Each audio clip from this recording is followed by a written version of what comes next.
Ridgeline High School Sports is a presentation of 104.5 The Ranch and CashValleyDaily.com. Brought to you by Adams Wealth Advisors, Great Basin Graphics, McDonald's, Logo Shop, Castelite, Napa Auto Parts, Planet Fitness, El Salvador Los Primos, DD Auto Salvage, Advanced Integrated Systems, Cache Valley Auto Care, Les Olson Company, New Horizons Beauty College, and CashValleyDaily.com. Now, it's time for the Ridgeline Riverhawks on 104.5 The Ranch.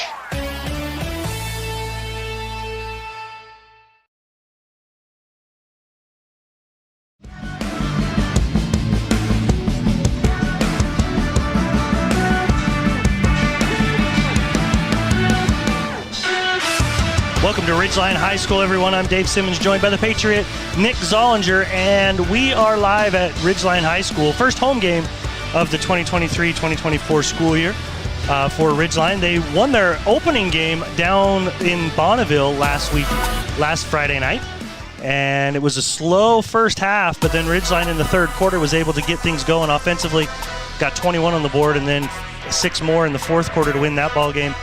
27-7, had some really nice performances by a myriad of Ridgeline players. Nate Daly, sophomore quarterback, was 21 of 31 for 68% completion rate for 286 yards. He threw 3 touchdowns with 1 interception. Also had a rushing touchdown, Dave. Yes, 9 of those receptions was dealt out to Graham Livingston. He had 155 yards in the air with a touchdown. And Carson Cox had 7 receptions with 88 yards in the air, 2 touchdowns. But Nick, we're going to be not seeing the big senior Carson Cox, as he has, I believe, a dislocated left elbow in practice this week. Yeah, he was making a play on a defensive possession. I heard it was a goal line kind of practice. Yeah, and I think it was some friendly fire. One of the linebackers came up, and as Carson stuck his arm out, from what I understand, to make a tackle on one of his teammates, another teammate come in and made contact with his elbow and, caused a dislocation. So I think he's going to be out a couple weeks, man. The Cox family, head coach Travis Cox, has actually had 2 injuries to both of his sons that are in this program. Freshman Crew Cox suffered a head injury earlier in the season, and so he's been out, and now Carson Cox. Off the field head injury. Yes. I think that's kind of important to say, because sometimes there's parents out there that are like, I'm not letting my kid play because of that non-football related head injury. And now Carson Cox. So I feel for the Cox family and what they're going through. Injuries are hard no matter who it is on the team. When it's your own son, man, the emotions just get even that much higher. And so they're staying strong, though. Travis is he's got these boys ready to go. And Riverton, who comes in here 0-1, lost to Syracuse in their first game, 38-0, I believe, Dave. Yeah, that's true. I actually looked them up as well. They lost that ball game, and I tried to find some decent statistics from it, but there's nothing out there. But don't let that score fool you, because Syracuse is a legit contender in the 6A classification. And so to go there and to play your first game on the road in a hostile environment against one of the best teams in 6A, Riverton is a much better football team than what that scoreboard showed. So you can guarantee that the Riverhawks are ready to take on this 6A opponent in Riverton here tonight. Hey folks, if you wanted to actually watch this ball game, it's being streamed online, and your video experience is powered by Adams Wealth Advisors. They want to understand your family, your jobs, your hobbies, and goals to earn your long-term financial trust. Also, Great Basin Graphics is one of our Ridgeline sponsors to keep us on the radio and on your stream. Custom t-shirts, detailed embroidery, and graphic designs that will get your business noticed. You can always go to greatbasingraphics.com for more information. Here's what I...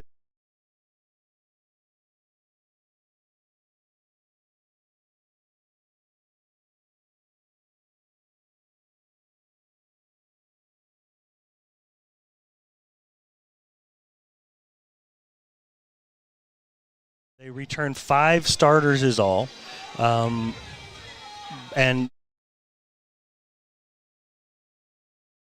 think that they are going to be able to do some things on that offensive line, or I don't know if it's from protection-wise or if it's running-wise, but when you got 4 guys returning starters on that offensive line, that's a big deal. 4 guys returning, and from what I saw on film, they're big. Are they? They are massive up front, and so you got these big you got to think you're a little bit undersized on the defensive front, but I talked to Coach Jake Pitcher, and he just thinks his team speed is going to be too much for this Riverton O-line to deal with. And the way he crafts up his blitzes, he brings those linebackers from different angles and different gaps, and he brings them from all over the field. So as an offensive lineman, Coach Jake Pitcher can really get you confused on who you're supposed to block and what your assignment is. And when you get a little confusion up front, you get guys going in the wrong direction, man, you can cause all sorts of problems in the run and the pass game. So look for the defense of Ridgeline to try to confuse and basically outrun those big, strong offensive linemen from Riverton, because like you say, Dave, they got some experience, and boy, do they got some size. One thing that you also want to keep your eye on is number 5 for Riverton. His name is Easton Hicks, I believe. He's a 6-foot senior. They have him listed here as quarterback and kick returner, but he's a kid that last year, I believe, ran for about 1,200 yards on the season with limited touches. So he's a big play threat at any moment. And I watched him on film, and they kind of used him in the slot. They kind of used him in interesting ways, not like you'd think a feature like maybe back or slot guy would be used. But, he could be the difference here. I've heard that their running back, number 24, has come up lame and is injured as well. That's G. Gibbons. I don't have his first name. But I've heard he may or may not play in this ball game. They have him listed as a wide receiver. Now, again, we take all these with a grain of salt. Easton Hicks was one of their playmakers. They have him as listed as an offensive lineman on Deseret News. He's number 5. Yeah. He's number 5, and on here he's quarterback. So it's really tough. It's tough. We haven't been given information. We don't have a roster. We don't have names and numbers. Is this our national anthem? And the Patriots got to go to break. Yes, he does. We'll be back right after this quick break.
Welcome back to Ridgeline High School.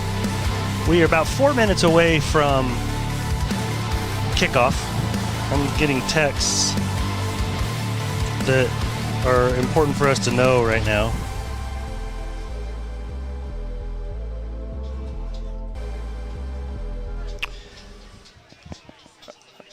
Things that come in, we're apparently having issues, and I don't know what we're supposed to do when we're actually on the air. So anyways, folks, this is, again, Dave Simmons, joined by the Patriot, Nick Zollinger, and Riverton is up here at Ridgeline, visiting the Ridgeline Riverhawks this evening. Ridgeline in a new set of uniforms here. What is that? What kind of that's got to be Ridgeline green.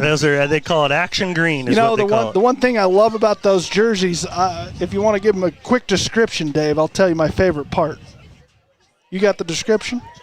Sorry, I was reading these texts again. I don't listen to what you said. Let's say that again. You give it a quick description of what the jerseys look like. I'll tell you my favorite part. Go ahead. No, you got to describe the jersey. I didn't listen to you again. Oh my God! You give our listeners a detailed description of what those uniforms look like from here.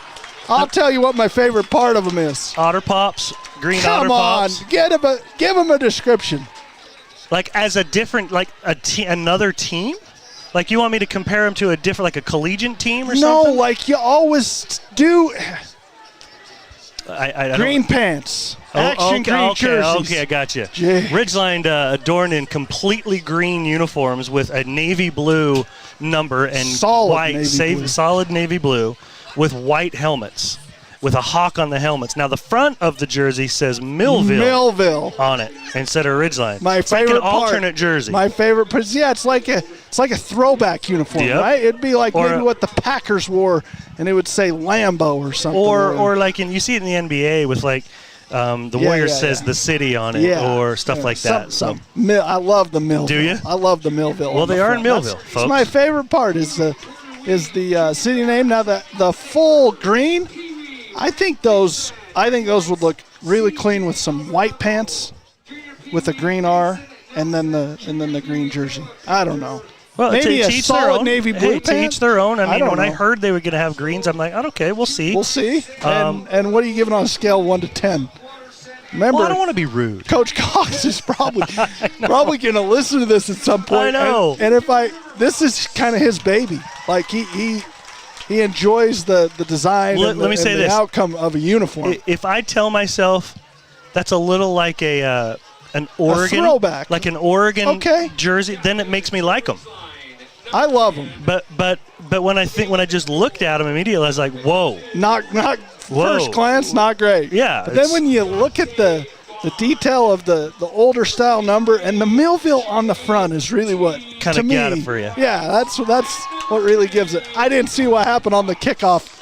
What do we got there? Did we defer? I'm going to guess we deferred. No, I'm going to guess they won and deferred, and they're kicking to us, receiving in the south. Because normally, if you face the scoreboard, that means you've elected to kick or you've deferred and then had to kick. So I'm guessing that they won and they deferred, Dave.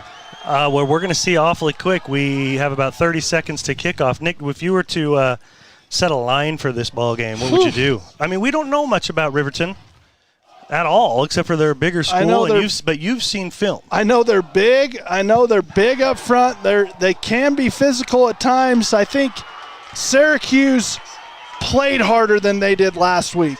They set the tone early in the game, and they had a couple of plays go their way. Riverton had opportunities to score the first points of the ball game. They got the ball in the 20, if I remember, and couldn't punch it in. And then Syracuse just took it out of them. Syracuse actually turned it over a couple times in the first quarter, which led to some opportunities for Riverton. They just could never capitalize. So if they don't get the momentum here early, I don't know, it's going to be a long night for Riverton. We'll see what happens here on Ridgeline's first offensive series. If you can set the tone with a touchdown this opening drive, it's huge to set the tone for the game, Dave. Uniform check by the logo shop. We went into that already ad nauseum. We did.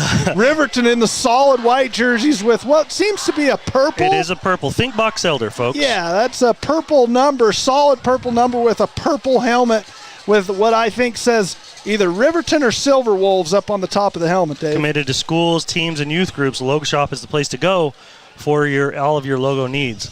The kickoff will be handled by Riverton, and back to receive for Ridgeline is number 6.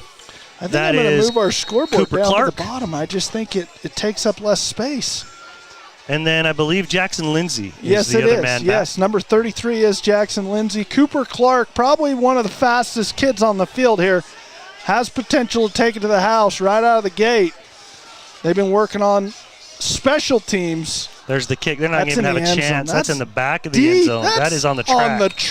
That almost went in the sand pit. Yeah, on the long jump pit. That is plenty long. Well, so I'm Ridgeline, guessing we're never going to return a kick here. No, we're not going to see anything unless they're going to try to do something silly. Starting at the 20. 20-yard line is where Nate Dowley, sophomore quarterback, will bring his team out onto the field for the first series of the ball game. Remember, last week at Bonneville, it took a half before this offense was able to get going. Hopefully now they've got it figured out and they can start a little quicker. As Dowley goes to the shotgun, he puts J.T. White on his right side. receiver on the right side, and then coming in motion is Graham Livingston. They're going to fake it and give it to JT coming over the right side of the line. He's going to get positive yards, about 5. Yeah, nice little play by Coach Livingston.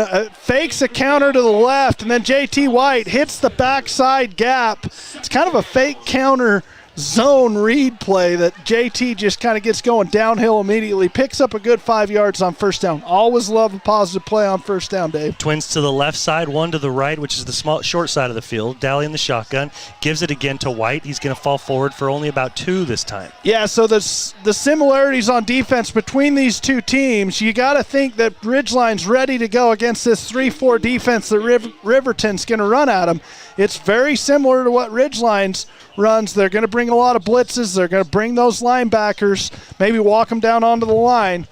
But they should know how to block a 3-man front if you're Ridgeline's offensive line. Again in the shotgun is Daly, pointing some directions. We've got White right to him on the right. Livingston comes in motion from the left side but stays over there, and then he slipped just a hair, and the pass was incomplete behind Graham.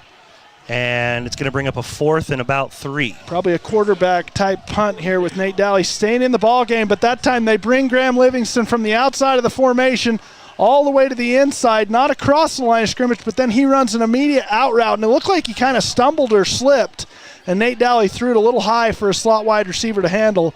It's going to bring up a 4th and 3. They're probably going to punt it if they don't draw them off sides. Number 7 deep for Riverton yet. Nate's going to just punt this one away. Just out of the shotgun. He'll kick it and kick it right into the crowd. And this is going to be good field position for Riverton. He's going to walk him up probably to the 40-yard line here. Yeah, watching to see where they mark it. Yep, right at the 40. At the 40. So your net is 13 yards is all on that punt. Oh, yeah, not the best punt there by quarterback Nate Daly, but it's a tough situation. I like the quarterback punt if you're on the other side of the 50. In that situation, I probably would have just standard punted it with Trace. Yeah, Trace Dustin, and let him get that and try to flip the field here. But Riverton in good starting position to open the game for their first offensive in the shotgun is Nilsson. He's going to give it to his man straight up the middle. That is Easton Hicks. And Hicks has a lot of yards, about 9 on the first run, right up the middle. An early switch here for Riverton. 24, I'm not sure his name for sure, but number 24 carried the load last week against Syracuse, and already they're getting the ball into Hicks's hands as he is a big, strong running back, and he looks like he can matriculate the ball down the field, Dave. That's the biggest word you've ever used. In the shotgun again is Nilsson. He's got 2 receivers on the right side. Give it again up the middle to Hicks. He's got all sorts of room, and you know what? He is going to go. 15, 10, 5, touchdown Hicks. Yeah, they actually line up strong to the left, and they pull a guard from the left side of the line over to the right. So they run a little weak trap play to the right side of the line, and then Hicks hits a cutback lane and finds that soft spot in the defense, and a missed tackle by Bronco Galloway at the second level leads to Hicks getting all the way into the end zone. So it only takes 2 plays for Riverton to get on the board after good field position at the 40 to start that drive. And the plays were identical, just up the middle, smash mouth football. He found the holes and made it work. With 10:05 remaining in the first quarter, the PAT is up and good. So just like that, Riverton takes the lead, and Ridgeline's going to get another shot here very, very quickly. We'll be back in just a moment.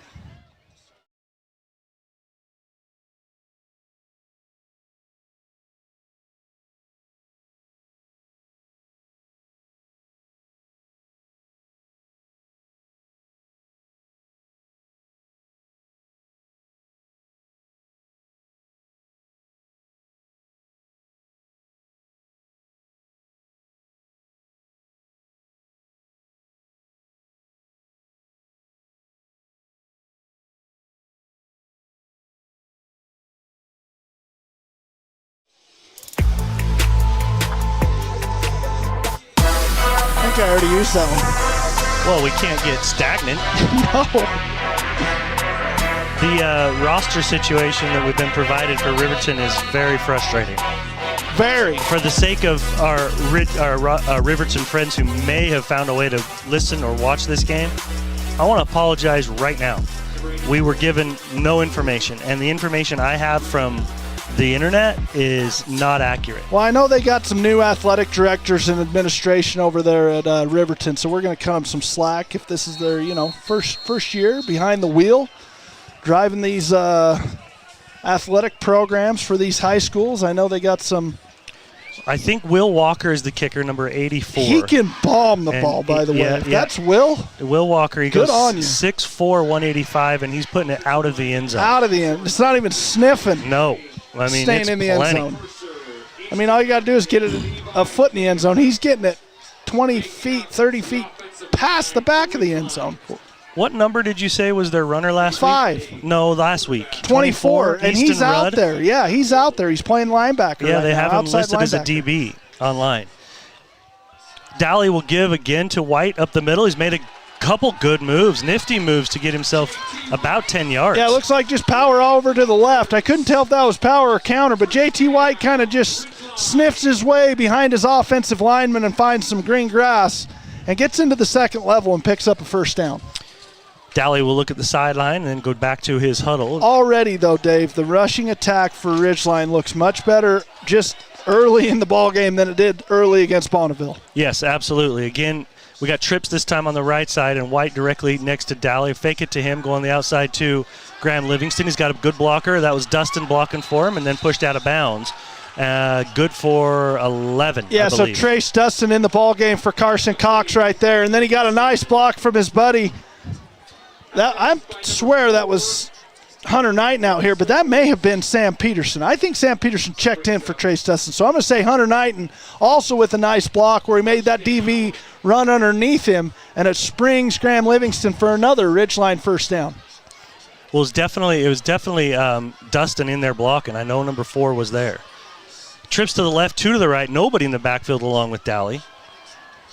And there's the snap. Finds his man, and it's good for about 9. That catch made by Hunter Knighton. Yeah, it's a good job by sophomore Nate Dowley. Just being patient right there with the Riverton defense and letting them give their cues of what they're going to do. That time they bring 2 linebackers on a blitz. They rush 5 at him, which one of those he's responsible for. So he gets the ball out of his hands quick and into Hunter Knighton's hands for a nice 9-yard gain and a 2nd and 1. See what they bring this time on the formation. They do bring White back in the backfield, 2 receivers to either direction. Give it to White up the middle. Has a hole and gets through it almost. He's about one hand away from being able to break that. Yeah, I got C. Walton, number 8 for Riverton, just barely trips up J.T. White, but not before he picks up the first down and about 5 extra yards. Another nice run play, kind of right over that left guard. That's Easton Hammond over there, right over his side. So a good job on the left side of that offensive line with Dante Bond, Easton Hammond, and Ben Thomas up front as the center. You also got Trey Purser in there, Dave, at the right guard. A little bit of a change here for Ridgeline in this ball game. And then, of course, Levi Painter at the right tackle. A little bit of a heavy set on the left side, 2 receivers on the right. They give it to JT, trying to find something to follow some of that big beef. And he's only able to get about 2 or 3. Yeah, it's just a zone play to the left, and then you bring Crew Jones, your kind of your B-back across the formation to trap that backside end. And he gets a couple yards, but not a lot of room up front on that zone blocking by Ridgeline. Breaking the huddle is Ridgeline in their action green uniforms, kind of a throwback look for him. Graham Livingston comes way out to the right, or man on the left side as well, and give it to JT again, straight up the middle. Yeah, there it is, kind of over that Easton Hammond side again. I wouldn't call it right over the middle. I'd just say it's that left A gap, okay. Right? That gap just to the left of the center, in between the center and Easton Hammond, and it looks like they got just a couple there. What'd they get, Dave? 4? 3rd and 3. But a good job by – that was 41 for Riverton. I'll try to give you some names. DeCurrent. Ball is on the 38-yard line of Riverton. A little bit more of a sustained drive this time for Ridgeline. Knocked out a couple of first downs. Going to the right side flats. They got Hunter Knighton. He's going to get all the way down inside the 25 to the 22-yard line. Yeah, they got a nice little bunch trip formation to the right where you got Graham Livingston, Sam Peterson, and Hunter Knighton bunched up on the right side. And the 2 outside receivers run a little inside route, and Hunter Knighton breaks it off into the flats. and he's wide open for the easy pitch and catch. Nate Dowley to Hunter Knighton for the first down. About the fourth first down of this drive. Nice, like you say, Dave, sustained drive here for Ridgeline's offense. Knocking on the door of the red zone. Dowley in the shotgun. JT White on his left. Two receivers to each direction. Over the top on a slant route. Oh, went through the hands of Graham Livingston. We don't see that a lot. Yeah, that's a play similar to what you saw him score against Bonneville. Well, you had doubles to that side with Crew Jones, but just a little dig route about 15 yards down the field, 10 yards down the field, and Graham Livingston unable to hang on to that one as brings up 2nd and 10. He'll catch that ball 9 out of 10 times. Just drop that one. Two receivers to the right side this time, one to the left. JT White on the left side of Dowley. The strong side is the left side.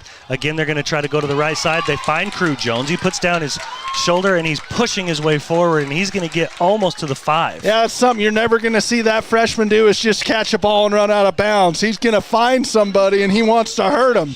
And this time, he runs into a wall of Riverton defenders at about the 5-yard line, but a nice little wheel route there by Crew, and a good job of being patient. If he runs too far up the field, he runs into that corner. So he kind of sits down in the soft spot of that Riverton zone, and Nate Dowley throws a backside shoulder strike, and it picks up a first down and a 1st and goal. He's actually at the 7. Dave. Yeah, they gave him the 7-yard line, so they'll go trips to the left side this time. Crew Jones is the first man in the slot there. Right side by himself is Dustin. And they're going to look across the middle, up through the hands again. Oh, no, of Livingston, and it goes into the hands of the defender, and he is going to be off to the races. The only man that has a chance is Dowley and JT White, and they do get him at the 15-yard line. Yeah, I'm going to show you this one on instant replay. It's unfortunate that this ball was just sailed on Graham Livingston because Nate Dowley has a touchdown here. If we can catch enough of it, we didn't. Dang it, my instant replay button does not go Graham back had to elevate, but it did go through his hands and did kind of the tip drill, so to speak. You had a nice little rub route there. I couldn't tell who Graham was kind of rubbing up against, but that inside receiver runs a nice rub route for Graham Livingston, and he is wide open at the front of the goal line, and that ball is just sailed just enough to where Graham has to go up, and it tips off his hands, and the corner that is sitting back soft in coverage is just sitting in the right position, and it leads to, man, that was one of those catastrophic type turnovers, Dave, where it's going to lead probably to immediate points for Riverton, and it takes 7 points off the board for you. And that's a backbreaker right there for the Ridgeline offense as they had a nice drive going. The one thing, if you can build positive momentum off that, is that you drove the ball about 75 yards down into Riverton territory, and you had an opportunity to score. You just come up short. Couldn't punch it in. In the shotgun is Andrew Nilsson. He's got two receivers on the left side and also a tight end on that side. Going to hand it to Hicks, and he's just busting it to the left side, and he's going to find the end zone no problem. He's going to be a problem for them. He is a problem. I don't know why they didn't play him there last week on film. He didn't play running back hardly at all, but here he is tonight, 3 touches and 2 touchdowns and probably about 30 yards of total offense. No, more than that. You got about 50 yards of total offense out of Hicks already. So he, as I mentioned at the start of this game, Dave, is a big playmaker for this Riverton offense. And finally, it looks like they figured out where to put him on offense, and it sure is gashing up this Ridgeline defense early in the ballgame. Point after is good as well. Ridgeline finds himself down 14-0 in the first quarter. We'll be right back.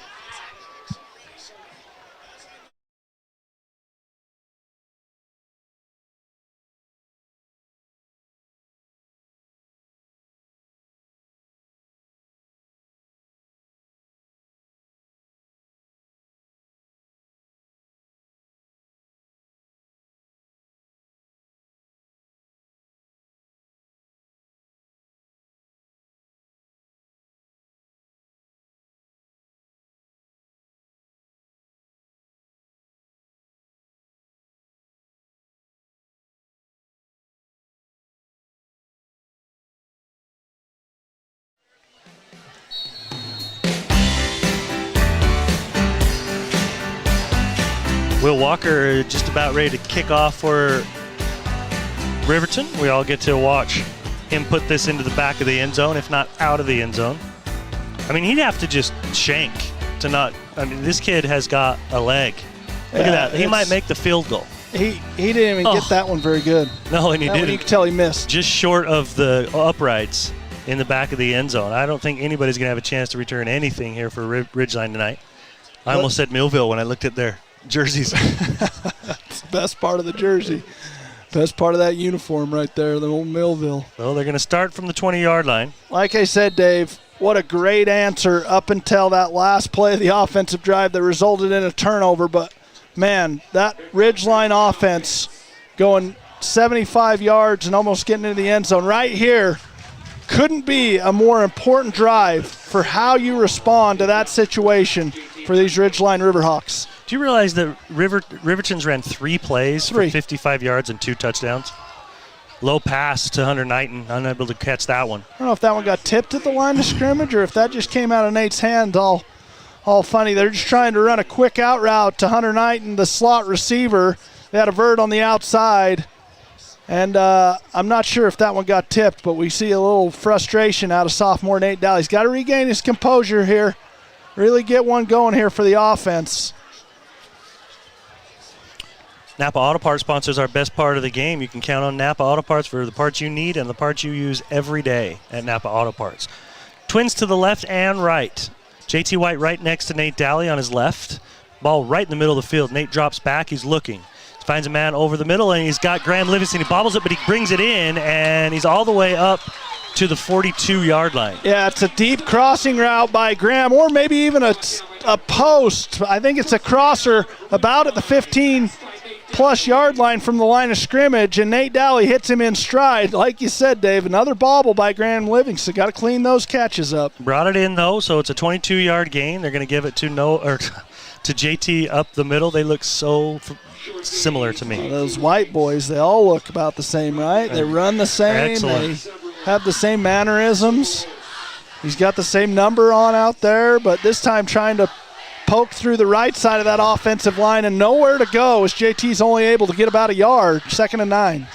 Ball on the Ridgeline 42-yard line. JT brings it to the right side this time, makes a guy miss. He runs over another one, and he's into the Riverton territory.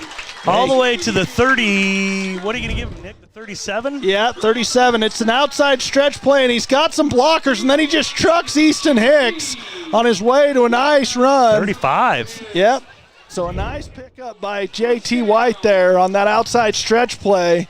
He had blockers in front of him. He just decided to take it in his own hands and runs Hicks over, who he plays corner. He works both sides of the ball for this Riverton team. Number 23 got 23 yards out of that one. Yeah, it was a great run there. Well blocked up front, and then he had his guys in the second level, just unable to use them.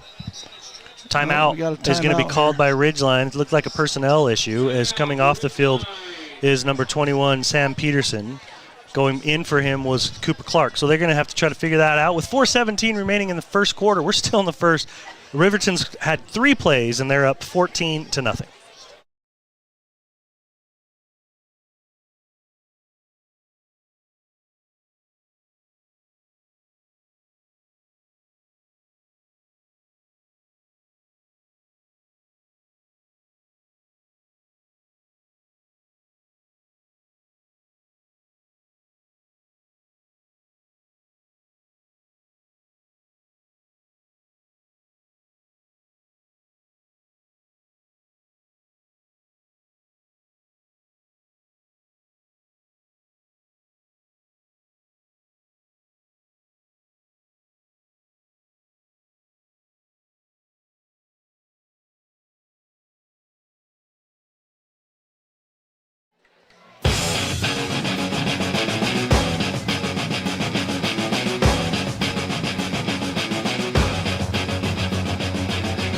Ridgeline driving again.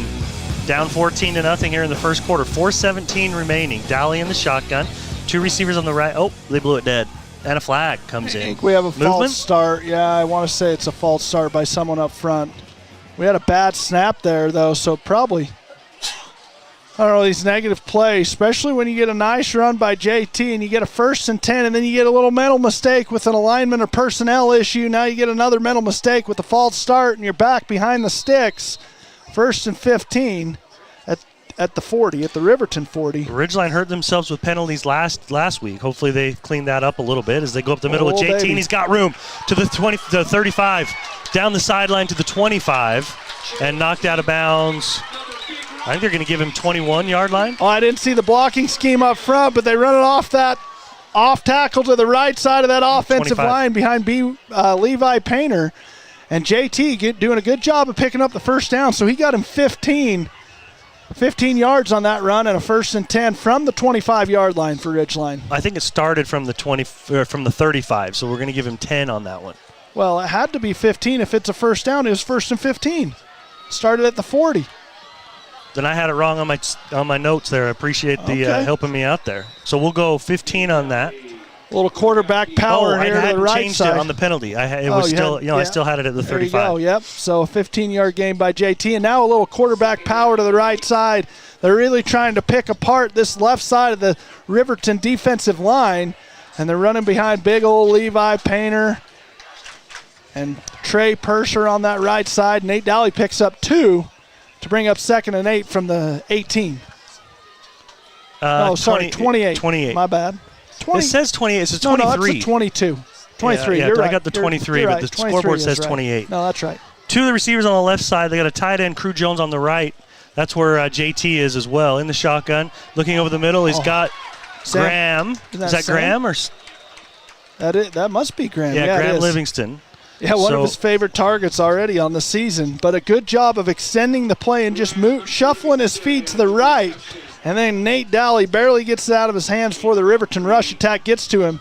A little bit of a low throw to Graham Livingston, but he's able to haul it in and pick up just a couple of yards. Three positive. Yep, gets it down to the 20. At the 20. 3rd and 5. Probably 4-down territory here. You got to think if you're the Ridgeline offense. In the pistol is Nate Dowley and JT White. Give it to JT. He goes left this time. Good cut as he cuts up across the 50. I think he's going to get the first down. I don't think they're going to give it to him. I think they're going to give it to him just short of the line to gain. Yep, first down. Yeah.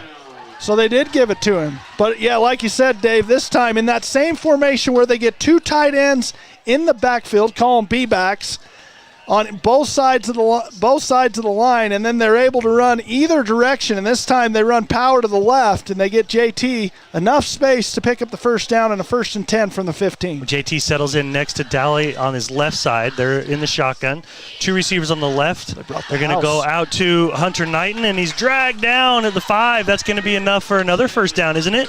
It's going to be close. Yeah, they are going to give him a first down here, but a nice job by Nate Dowley getting that ball out of his hands quick. It looked like Riverton brought everybody on the blitz this time, about 7 on the rush, which gives you man-to-man everywhere else, and he gets the ball out of his hands and out to Hunter Knighton on a quick out route to the left side and picks up another first down. So a great job by this offense answering the call once again that this Riverton team has put up points. Let's just not have a costly mistake here like we had on the last possession. Yeah, got to convert here. Dowley is in the shotgun. JT is behind him this time. Bring Graham Livingston in motion all the way behind JT. Who flinched? That was Easton Hammond on the left side. His left offensive guard position just couldn't hold his water long enough. And a costly penalty that's going to back you up. 1st and goal from the 10. Minute 47 remaining in the first quarter. And now you got back at the 10-yard line. I mean, I think, again, you're in 4-down territory here, Dave. You can't come up empty on this trip. You got to get 7 points on the board if you're Ridgeline. You got to answer those 2 touchdowns as we're still in the first quarter here with 1:40 to go. Sam Peterson comes all the way out to the right. He's way out there. Again, in motion comes Livingston. They go up the middle to JT. Oh, what a cut. He's upended. What a cut, as you mentioned, to the 4-yard line.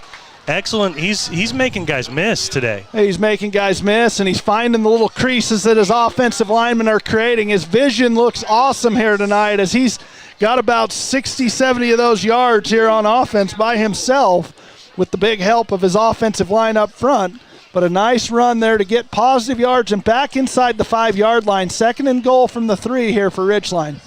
from the 3-yard line. In the shotgun is Dowley. Bring Graham in motion again. They're going to fake it this time. Wide open. And wide open is Crew Jones on a nicely drawn-up play and perfectly executed. Yeah, you get 2 tight ends to the right, and you get motion from the left. Graham Livingston runs a fly jet sweep motion action. So all the action looks like it's going to take you to the right. You play fake to J.T. White off to the right, and then you leak both tight ends. Leak out into the left side of the formation and out into the flats where there's just no Riverton defenders. It puts so much stress on that defense that we're going to run power to the right and then a little bootleg action, and Nate Dowley leaks out to the left, and Crew Jones wide open for the easy touchdown to the freshman. The Crew first Jones. touchdown for the freshman Crew Jones. That one, the point after it, what? No good? I thought that looked pretty good from here, but must have missed it right. That's something I don't you think don't we've ever seen see. that. I don't remember Aaron Young ever missing a PAT. I've only seen it.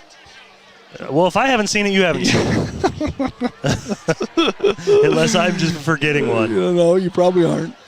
Well, we've had a lot of action here in this first quarter, folks, with 50 seconds 20 remaining. points on the board. Riverton's only ran 3 offensive plays. 14-6. Riverton in the lead. This and could Ridgeline be will a kicking shootout off. here, Dave. We Yep. could have some offensive firepower out of these teams if the defenses don't figure it out quick and get them some stops. Well, we'll look for a rock-hard tackle of the game, sponsored by Yes, we will. Castelite. Whether you're looking for brick for your home, tile for your bathroom remodel, or pavers for a new walkway in your backyard, think Castelite. Online at I haven't castelite.com. seen one of those yet here tonight, Dave. Have you? Nope. No. And Not what yet. else do we got? Planet Fitness is our halftime sponsor. We're going to talk about them, although it's not halftime. Don't follow the extreme things. Do your own things at Planet Fitness. Join for $10 a month and cancel anytime. I think you're a loyal member to Planet Fitness, although you never see you there. What, do you go? Well, yeah. Well, then you do? I Yeah. was going to say, how do you know if I'm there or not? Yeah, well, you're never there when I'm there. Well, Aaron Young. that ball is going to Nope. not quite make the end zone, about the 1-yard line.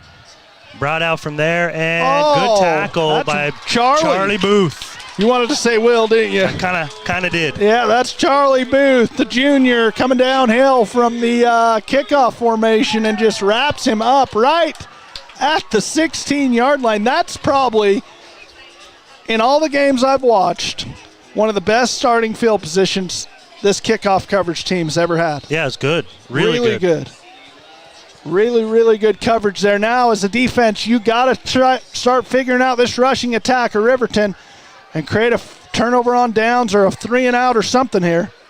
That was by Owen Barton. Oh, my. And they give it, that kick return was by Owen Barton, and then they're going to give it to Hicks. And he just 8 probably. Started on the 16, is that right? Yep. And they got it all the way out to at least where's that ball? That's the 27. 28. No, it's the 24. 23, sorry. It's okay. The lines are hard to pick. I know. I look at 30 and then I forget there's a 25-yard line in there It's somewhere. okay. Hey, don't hang your head. 4-man front here for this Ridgeline defense. And they're going to give it again to Hicks up the middle. Why and that wouldn't time you? he's brought down pretty quickly. But he will get about a yard. I'd say was, and Will Graham seen enough of Hicks running down the field wide untouched, and he comes from the middle linebacker position and goes through his thighs and chops him down just before the first down marker. That's going to bring up a 3rd and 1, Dave. And end of the first quarter. Feels like it should be halftime. It sure does. We'll be back in just a moment for the second quarter. Ridgeline trailing 14-6.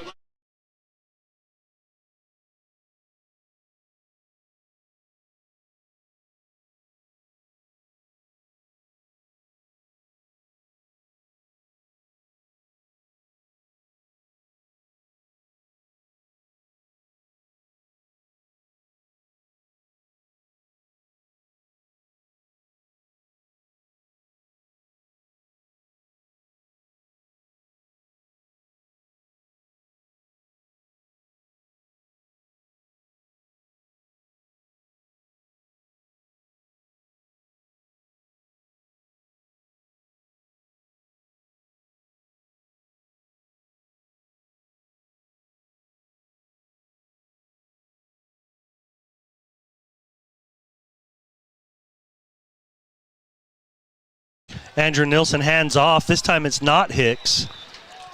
That looks like number 38.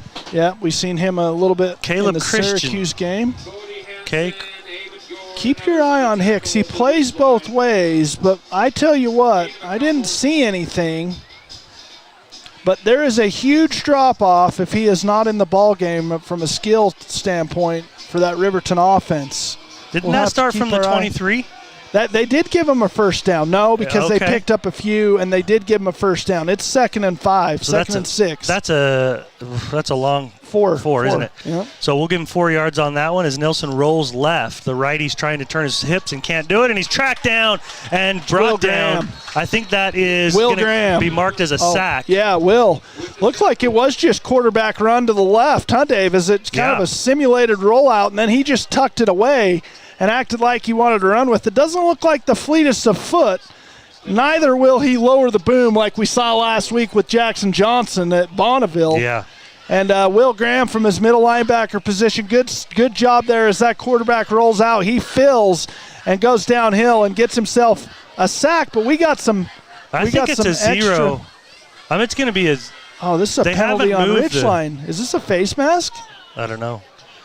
No, it's a 5-yard penalty. What in the world could that be? Offsides. That's got to be offsides because they're replaying the down. So the defensive lined up in the defense, but I thought that was supposed to be blown dead. I don't know. If you line up in the neutral zone, I think the play continues. It was it was a no gain, and now they're out to 2nd down and 1. Replay of down. Ball on the 35-yard line. Nilsson in the shotgun. Fakes the handoff, and now he's going to have to try to run it. And they're coming to get him, and that's a rock-hard tackle of the game.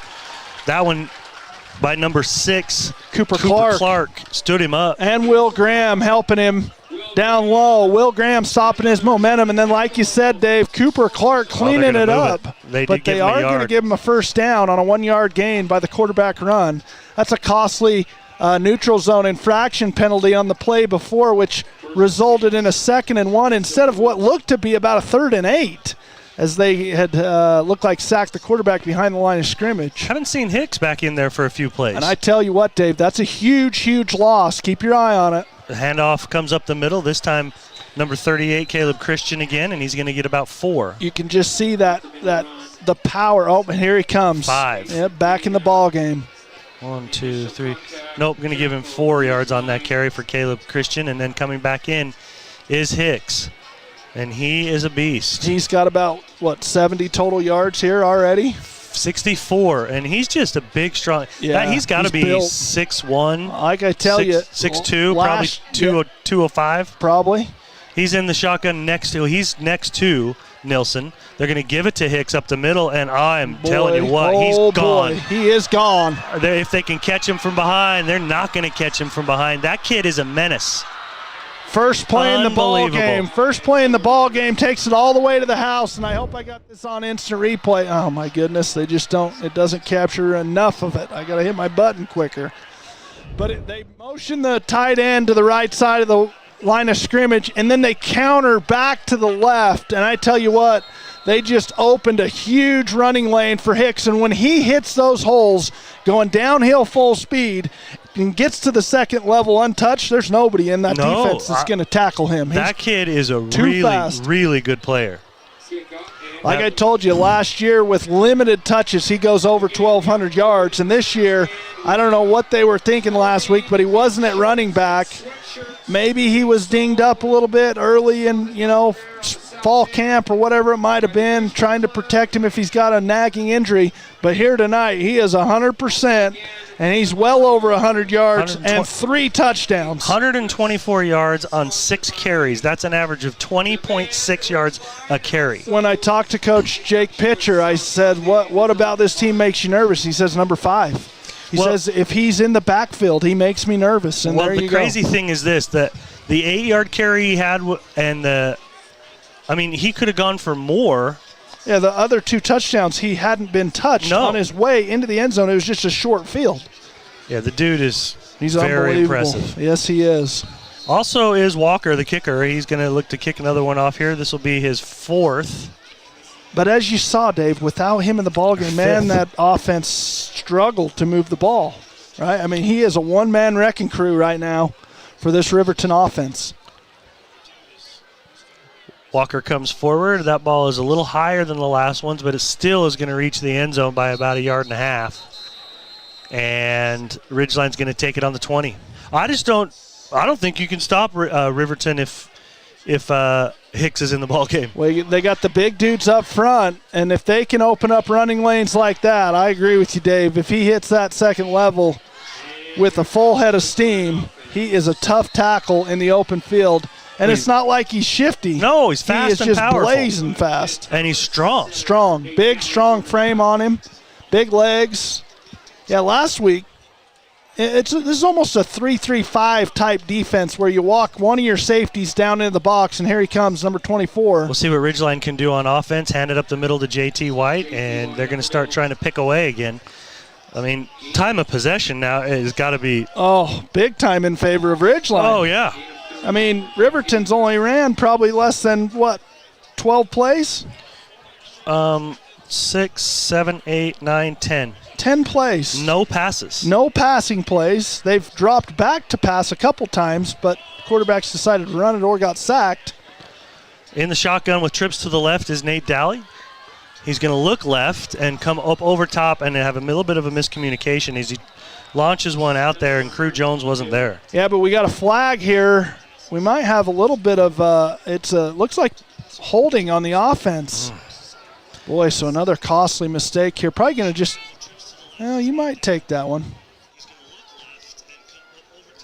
You hear yourself? Yeah, I sure do. I think, what was that? Echo? I think we have it running on replay somewhere. Oh, on your computer. Yeah, geez, shut that off. We wanted to just see if we make sure we were on the air. No. We wanted to hear ourselves. Man, we sound good. Well, at least we know it's being streamed. They're going to take that penalty, back them up even more. It's going to be second and 15, 16, 17. Second and 17 from about the 18-yard line. Well, that's the 13. Sorry, bub. 13. All right. I'll get this straight. I know. Screenplay was overthrown, and was it picked? No. Wow. Went off the fingertips of the intended receiver, who was J.T. White. Yeah, and you might have had something set up there if you're Ridgeline. A nice little wall in front of J.T., but Nate Daly just sails it on him just a touch, just enough out of his reach, and it almost lands in the lap of a linebacker.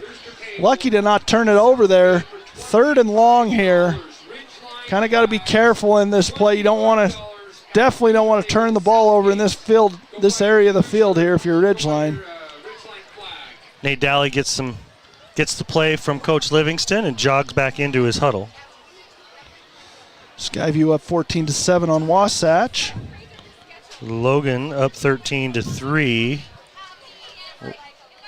Trips to the left this time for Daly. Just one receiver on the right side. He's got a third and long.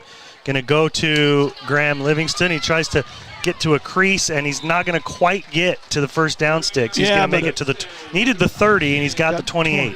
28-29. They're going to give him the 29 there, Dave. It's going to bring up a 4th and 1. And this one you're probably going to go to, what do we got? We got a heavy set coming in the game. Nope, this might be punt. Nope, we got a heavy set coming in the game here. Sometimes they'll punt with those guys in there like that, though. You wouldn't think you'd punt with Case and Dana in the ball game here. Probably don't have the best punt coverage. You're going to try to bully him here, pick up a dirty yard. I was going to say maybe see if they can get it off. Oh, they got enough. JT's got plenty. He's actually out to the 35. I was going to think maybe they'd do a hard count, see if they can get him to jump, but JT got plenty on that. No, they bring in Case and Dana, Bodie Hanson, and Cooper Clark, and Will Graham, and they just go heavy off to the right side, and they just power football. 6 yards. JT White able to pick up 6 and a first down to the 35. JT's had a lot of work already. He's got 13 carries. He's looked We good still have 8 too. minutes remaining. They give it to JT. Makes one guy miss. Tries to run over number 20 and gets an extra yard with that effort. But it's just great vision by JT as he's supposed to run kind of zone down over to the left, and he just bubbles it, bounces it out to the left side of the line of scrimmage, and eventually gets to the edge of the defense and then puts his shoulder down and picks up a couple other tough yards for a 5-yard gain, 2nd and 5 from the 40. JT will stay on the right side of Nate Daly in the shotgun. One man way out to the right, just one on the left. Give it again to JT. He is brought down at the line of scrimmage. No gain on that one. Unless they give him one. Looks like they might have given him forward progression with one. Yep, they give him 1 yard. That time trying to follow Crew Jones and what appeared to be maybe Dante Bond. Now you got a 3rd and a long 4. Scoreboard says 5, but it is more like a long 4 to me. Yes, it is. Two to the right, 1 to the left, and JT White right next to Nate. And Nate fakes the handoff to JT and then just goes forward, and that's not going to get you enough. Well, that indicates to me you're going to go for it here on this 4th down, Dave. You're trying to pick up half of it and then half of it again. This right here, 4th and 2, gives you the option to run or pass in this situation. So that's why you run it on 3rd down, because now you have options on 4th down, and you were going to go for this. You'd already made the decision on 3rd down that you were going to go for this no matter what. So Nate Daly in the huddle. As they break huddle, they're going to have JT right next to Nate. 3 receivers on the right side, 1 on the left. 4th and 2. They're going to throw it. And they've got Hunter Knighton, and he's got plenty into Riverton territory all the way down to the 35-yard line. Yeah, it's a beautiful pitch and catch. Hunter Knighton starts up in the inside bunch formation here, and he's just going to run a quick arrow route, quick out route to the Riverton sideline. He's going to pick up a 1st down and plenty more here. Keep this drive alive as they convert again on 4th down. 2 4th down conversions here on what is a huge drive for this Ridgeline offense. That one was a 22-yard pitch and catch from Daly to Knighton, and it's now on the 35-yard line. Trying to set up a long, deep throw. That one is going to go over Graham Livingston. And they had a couple guys in coverage there, too. Yeah, and it looks like Riverton just playing 3 safeties out there over the top, trying to just keep the receivers in front of them. Doing a good job there. Number 4, 24. Who we got over here? Number 20, number 7. I don't have any of those kids' names. But the secondary here for Riverton doing a good job of keeping everything in front, giving up a lot of the underneath routes and a lot of the routes to the flats. So Nate Daly's got to find his guys in the flats and get it to him quick. Number 4 is Bryson Dupay. Who was the other number you're looking at? 7? Yep, Owen 7 Barton. and 24. Two to the left this time, just 1 on the right. Daly's looking to throw it. He's got, knocked down at the line of scrimmage by big number 49. Yeah, and there it was, Dave. He wants to get the ball quick out to JT White in the flat immediately, and that's where Riverton, they're giving you those flats. This time they try to cover that with number 7, which is really the backside safety, and he's playing the strength side. He tries to come over and cover JT White there. Had that ball not been knocked down, JT had plenty of space out there on the left side of that formation. It was Chris Jansen who knocked it down from that right side defensive end, I believe. No, he's playing on the line. So here we go, 3rd and 10. 2 on the right side. That's the short side of the field. It looks like a timeout is going to be called by Coach Livingston. Yeah, and he's frustrated. Yeah, frustrated with the alignment and the personnel not knowing where they're supposed to be. It looks like he's upset with Crew Jones a little bit here as he's maybe incorrectly lined up for the play that they're trying to call. And you got to get this. You got to get positive yards here to give yourself another manageable 4th down, as you're probably just outside the range of Aaron Young, as he's already missed a PAT here earlier in this ball game. Logan Cash Rich Credit Union. If you teach in Logan Cash or Rich school districts, you can qualify for an ultra low interest rate on auto loans and more. Loan approvals is in as fast as 30 minutes. They are low. Good. They are good people over there at Logan Cash Rich. I can testify by my own your wife works in the school district. Yeah. She's when she used to drive bus way early on in her career. That's when we first became members of the Logan Cash Rich. It's awesome. And we've been members for quite a while there. We love those people over there. They're nice. 2 to the left, 2 to the right, with a 3rd down and 10 going on now. Coming in motion is Knighton from the right side to the left to bring 3 receivers on that side. He's going to go out to Graham Livingston. He's going to try to make guys miss with his feet to the 30. he made the What a corner. move. He barely got to the corner and tiptoed down that sideline at the 25-yard line and made it all the way inside the 20 to the 19. Yeah, they bring Hunter Knighton in motion to set up the blocking for Graham Livingston. He's just setting up a nice little screen route, and he fakes to the inside, then he busts it back out to the outside, tiptoes down the sideline. A great job by Graham Livingston of picking up the first down and keeping this drive alive here for Ridgeline as they have it 1st and 10 on the 19. Dally in the shotgun. Gives it to White coming to the left side. Tries to follow a couple of blockers and pushes forward. He's going to get positive yards, but not many. Yeah, not a lot of room over there as they try to run that stretch play to the boundary this time to the left side, the Ridgeline side of the field, and there's just not quite enough space over there as the Riverton defense gives good pursuit and swallows up J.T. White before he really gets his shoulders turned going downhill. He's able to pick up 2 for a 2nd and 8. Ball on the 17-yard line, so back in Silverwolf territory. It is 21-6 if you're just joining us. Ridgeline behind here in this one. Dally gives it to White. He goes to the left, makes a guy miss, another guy miss. He's hit hard at the 5 and out of bounds. A nice run by JT. A beautiful block by Crew Jones, who starts on the right and counters over to the left, and he's the lead blocker out in front of JT White, and he seals that edge of the Riverton defense and allows JT to bounce outside, breaks a couple tackles, a nice piece of running there. Again, JT's vision is as good as I've seen it so far early in this season, but he's picked up almost 100 yards already in this first half. 110. 110 for JT.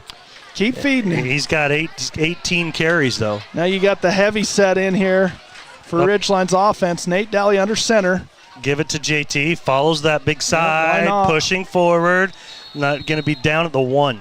5 yards for JT on that one. I don't know why he wouldn't just do it one more time. Do it again. Run right behind big number 65 and 73, Kaysen Dana and Levi Painter, as Levi's getting a little chippy with one of the Riverton defenders over there. He's got to be careful. You cannot afford to have a penalty, especially 2nd and goal from the 2.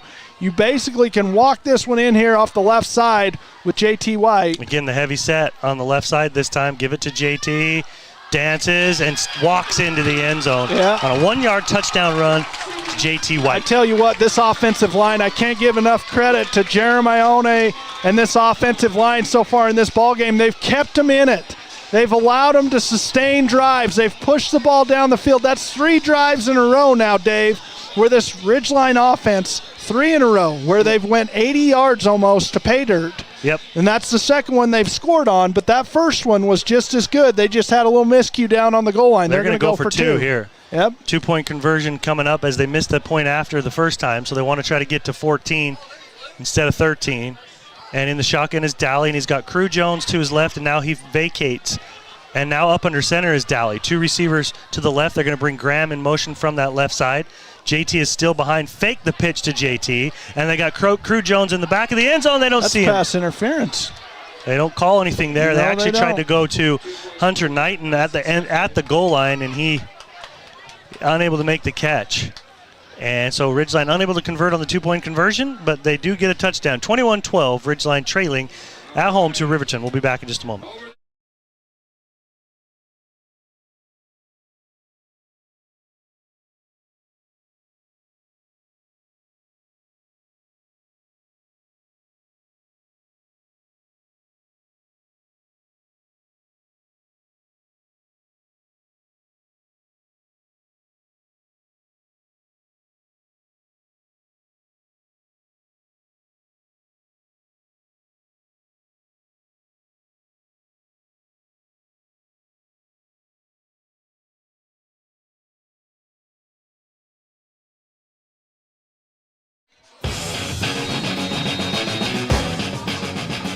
(21-12), Ridgeline down. Just got a touchdown there from out of JT White's 1-yard run. He has been a workhorse though, Nick. He has been. He's got 20 carries, 116 yards on 20 carries. Aaron Young will kick it to the north end zone. Does he have enough? Yes, yep, he's got enough on that one. He got all of that one. That's a yard from going out of the back of the end zone. Now you'd love to see the junior kicker there be more consistent with that kick right there. I just, it's hard to understand why that's not the result every kick. Well, it's like hitting a gap wedge fat. Is that? Yeah, I was just gonna say. Do you not? Are you exactly the same distance on everything? Lately, I have been. I've been getting right on the sweet spot. Been playing a lot better lately, haven't I? Doesn't show on the stats. Well, against me. I mean, hey, a tie for me has felt like a win. It's felt like wins. You got a mountain to climb here I do. in the rest of the season. Isn't there a song about that? Probably. It's got to be a country song. 2 to the left. They're going to give it to Hicks, and he comes forward. Was that Hicks or no? That was Hicks. You bet. Okay. They're riding his back right now. Yet to throw a pass here. You got to get this Riverton offense in a passing situation if you're the Ridgeline defense. You got to figure out how to create a negative play because 5 yards in a cloud of dust ain't going to do it, and then he'll bust a big one off. So far, they're having a hard time keeping this. Yeah, he got another 5 yards out of that one. Keeping these alligators down. Yep, on the 25-yard line, 2nd and 5. Jason Give Dana. it back to Hicks. He's powering forward again, and he's got another 9 or 10. 10. Yeah, and Casey Dana got a great jump there up front. He almost was able to get in the backfield to get his arms on Hicks, not before the quarterback, and they're going to check him out of this ball game. And Who? right now, Hicks. Okay. They just checked Hicks out. Right now is where you got to do it. You got to get some penetration up front.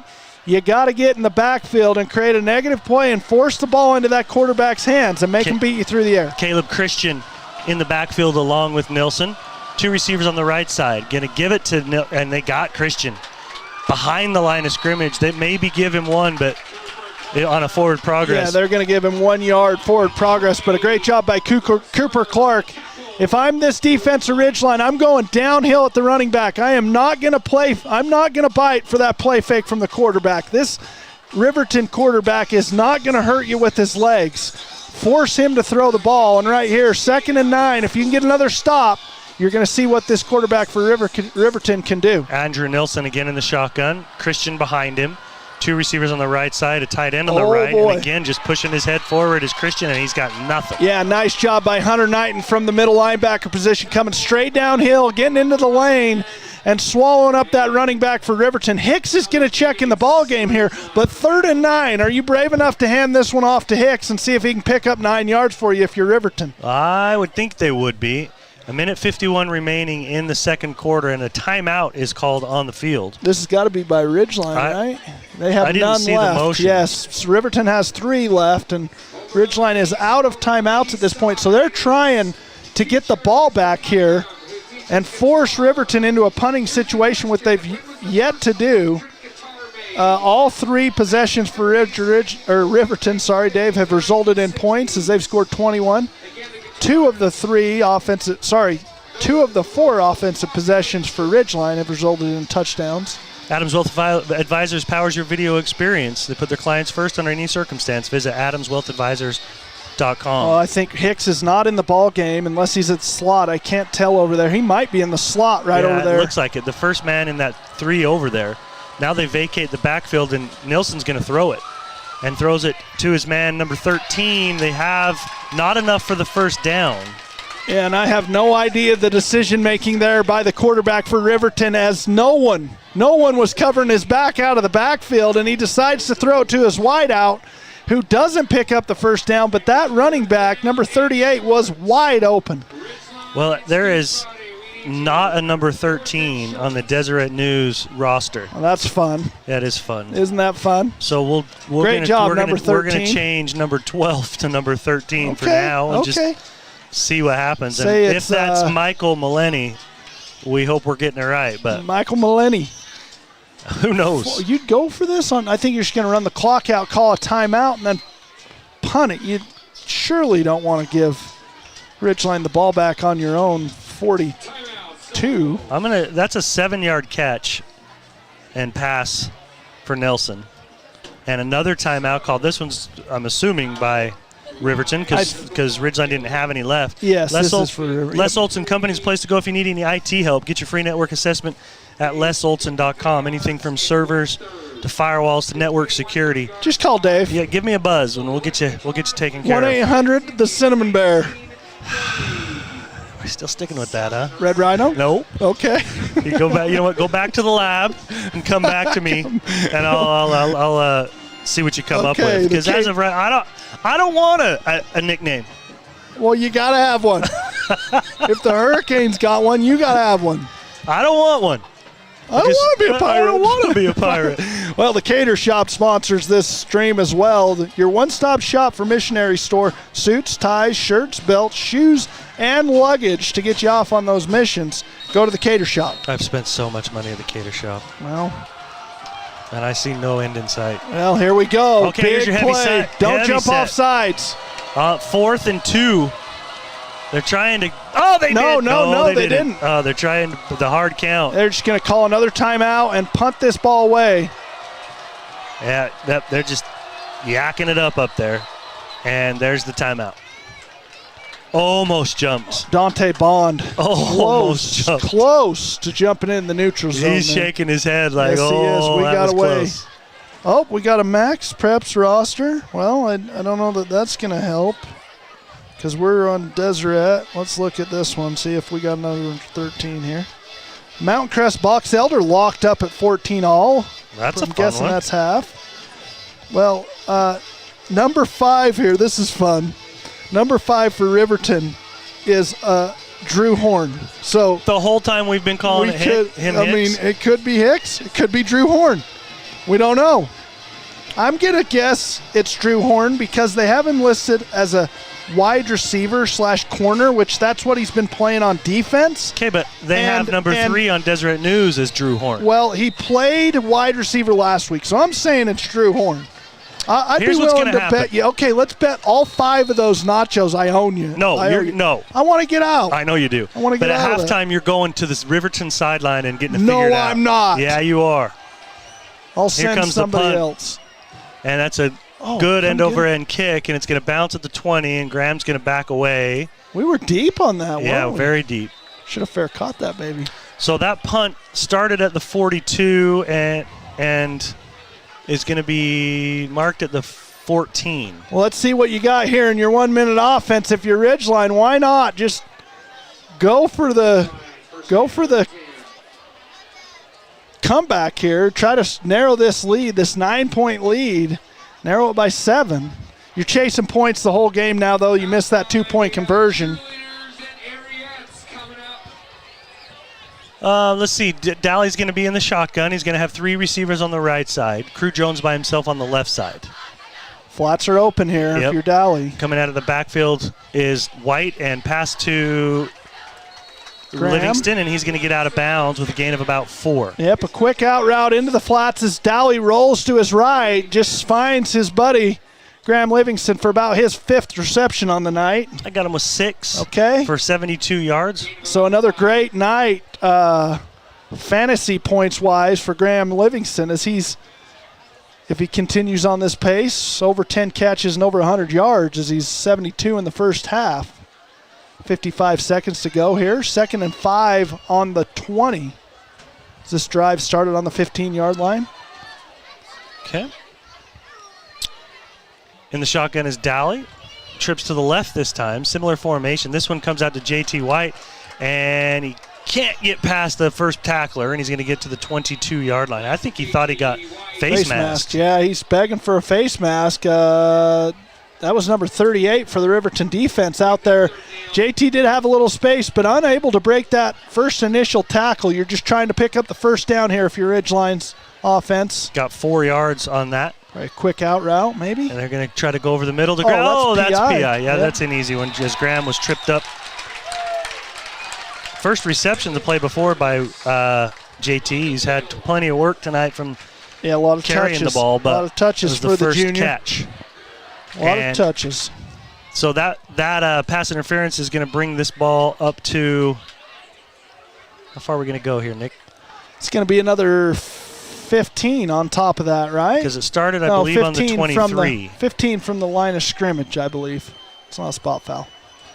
Okay. So that should be the 38. That's where the 39. Must have been on the 24. Yeah, the 24. So to the 39-yard line. And again, this time they have JT right behind Dally. 24 seconds, fake to Dally. Now he's got to scramble out of there. And going to throw down the sideline. Oh, my. Graham catches it. Oh, my Good gosh. catch. The defender had turned his back. Wow. And it's a great catch that time by Graham. Let's talk about the throw, Dave. A perfect what throw. A dot by Nate Dowley as he gets it right on the back shoulder of Graham Livingston, and he goes up and catches it over the back shoulder of the defender. What a great pitch and catch there by the two sophomores. 24 yards on that one. Gets them definitely into striking distance here as they're down to the 30, the Riverton side of the field, the 30. I got him at the 37. 7. So at the 37-yard line with 16 seconds remaining. Trips on the left. What a huge JT touchdown on this could be. Dowley's right. Or excuse me, on his left. That's There's another trip. pass interference. There it is. Both of them another coming in. PI. That's And 2. Graham's been tripped up twice. So what by was the same player. 37. Number 36. From the 37-yard line. Yep. So that's going to get it inside into the 22. So 2 costly pass interferences here by Riverton's defense, both on number 36. Let's look that baby up on Max Preps.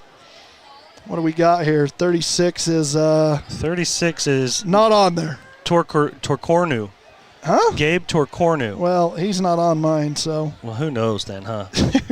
I'm sorry, Riverton fans. We just don't I'm not have anymore. You're not? I'm not. Have somebody bring us a roster. Or have somebody have it correct online or something. Well, that's not them, right? We're not on the Riverton website. We're on Max Preps but Deseret and Deseret News. Where are they getting the info? They're making it up. 3 on the right side. That's the short side. They're looking for Graham on a hitch and go. They might got have him. They got Touchdown. him. Wow. That's a really good move out there by Graham. I watched him the whole way. Well, he did a little dig in, and then he turned and 360'd his way out. We're going to watch it on instant replay. Hopefully we got it on camera here. And you're right, Dave. Just a little hitch and go.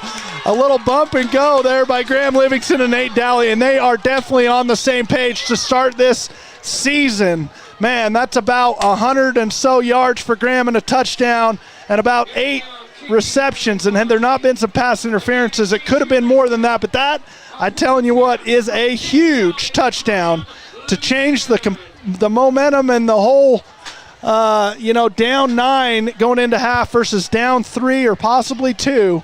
That's a huge touchdown for this Ridgeline offense to score in less than 50 seconds on top of that. Aaron Young's point after is good. Oh, so still Ridgeline, watching the replay. Sorry, I missed that. I missed the kick there, Aaron. He did knock it right through the uprights. 21-19, Ridgeline down by 2 with 5 seconds remaining in the first half. Yeah, you're right, Nick. That's an enormous touchdown right there. That's a backbreaker if you're the Riverton defense. 2 big penalties in the middle of the field, knocking down Graham Livingston. Wait, one was Hunter Knighton, right? I think one of them was on Hunter Knighton. 2, so you got 30 yards in penalties and then just 2 great pitch and catch to Graham Livingston from Nate Dowley where he throws it on the back shoulder of the defender down the Riverton sideline, and then the little double move on the Ridgeline side of the field for the nice. That was a perfectly thrown ball. Oh, both of them. Both of them are perfect. Both of them, yeah. That's elite ball placement by a sophomore. Remember, this kid is only 15 years old, Dave. He turned 16 impressive. sometime this year, and they're both thrashing this Riverton defense along with the help of JT White. Yes, Jay, you've got a good blend there of run and pass. It's hard to stop a team. Coming forward is Aaron Young, and he's going to squib this one down. Stay in bounds. Stay in bounds. Oh, it didn't. It went out at the 1. Yep. Well, what are you going to do? What are you going to do? They ran the clock on the extra point. I did notice that. They shouldn't have done that. So they reset the clock back to 8. I'm guessing that you're just going to have a knee here of some sort. Maybe you give the ball we're going to have to find out who Hicks is. Horn? Hicks or Horn? Hicks or Horn? Hicks and Horn. Either way. You don't want the Hicks, you take the horns. You don't want the Hicks or the Horns. Yep. If you mess with the Hicks, you get the horns.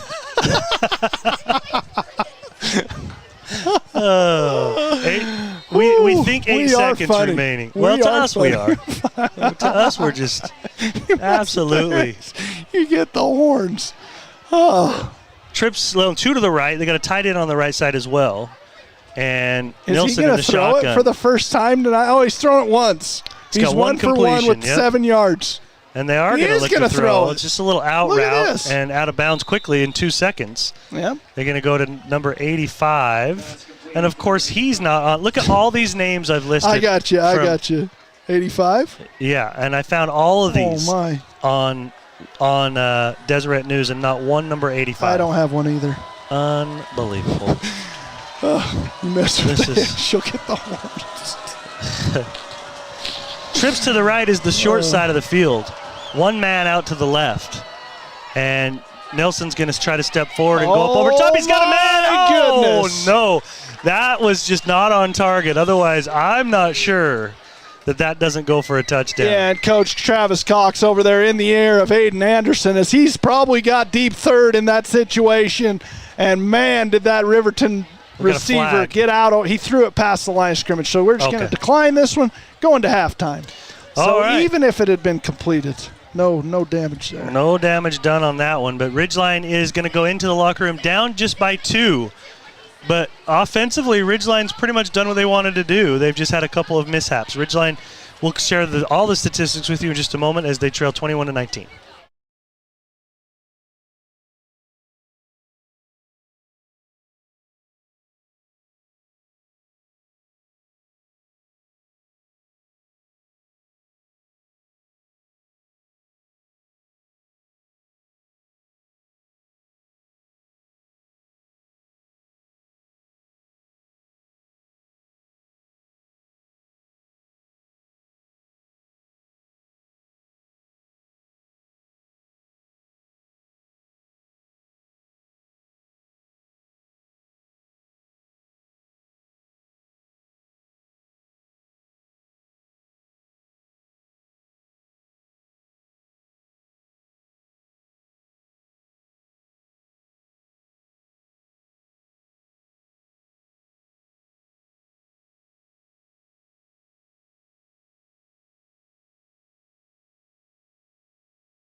Uh-oh.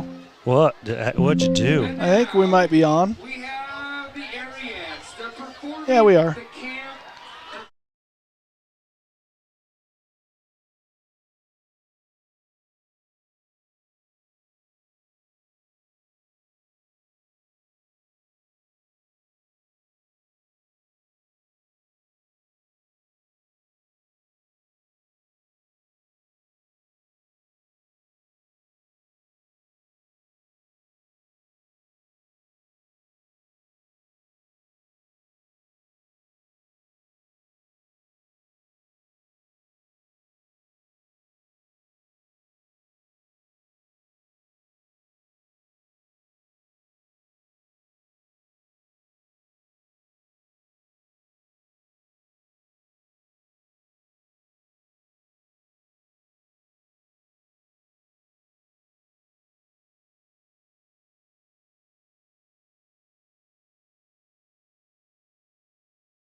Well.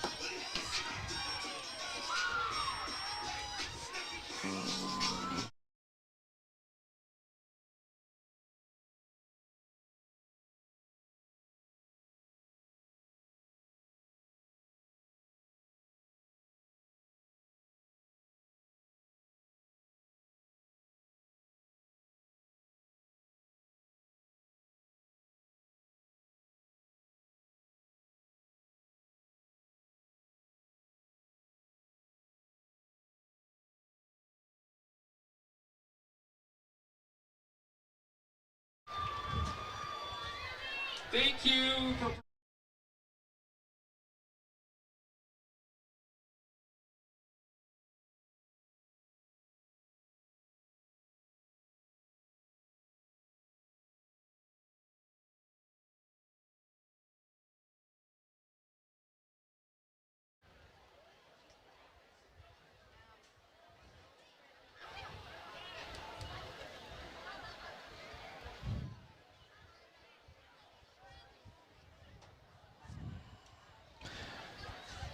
Anytime you want, I'm ready. Oh boy, I think we're back. Let me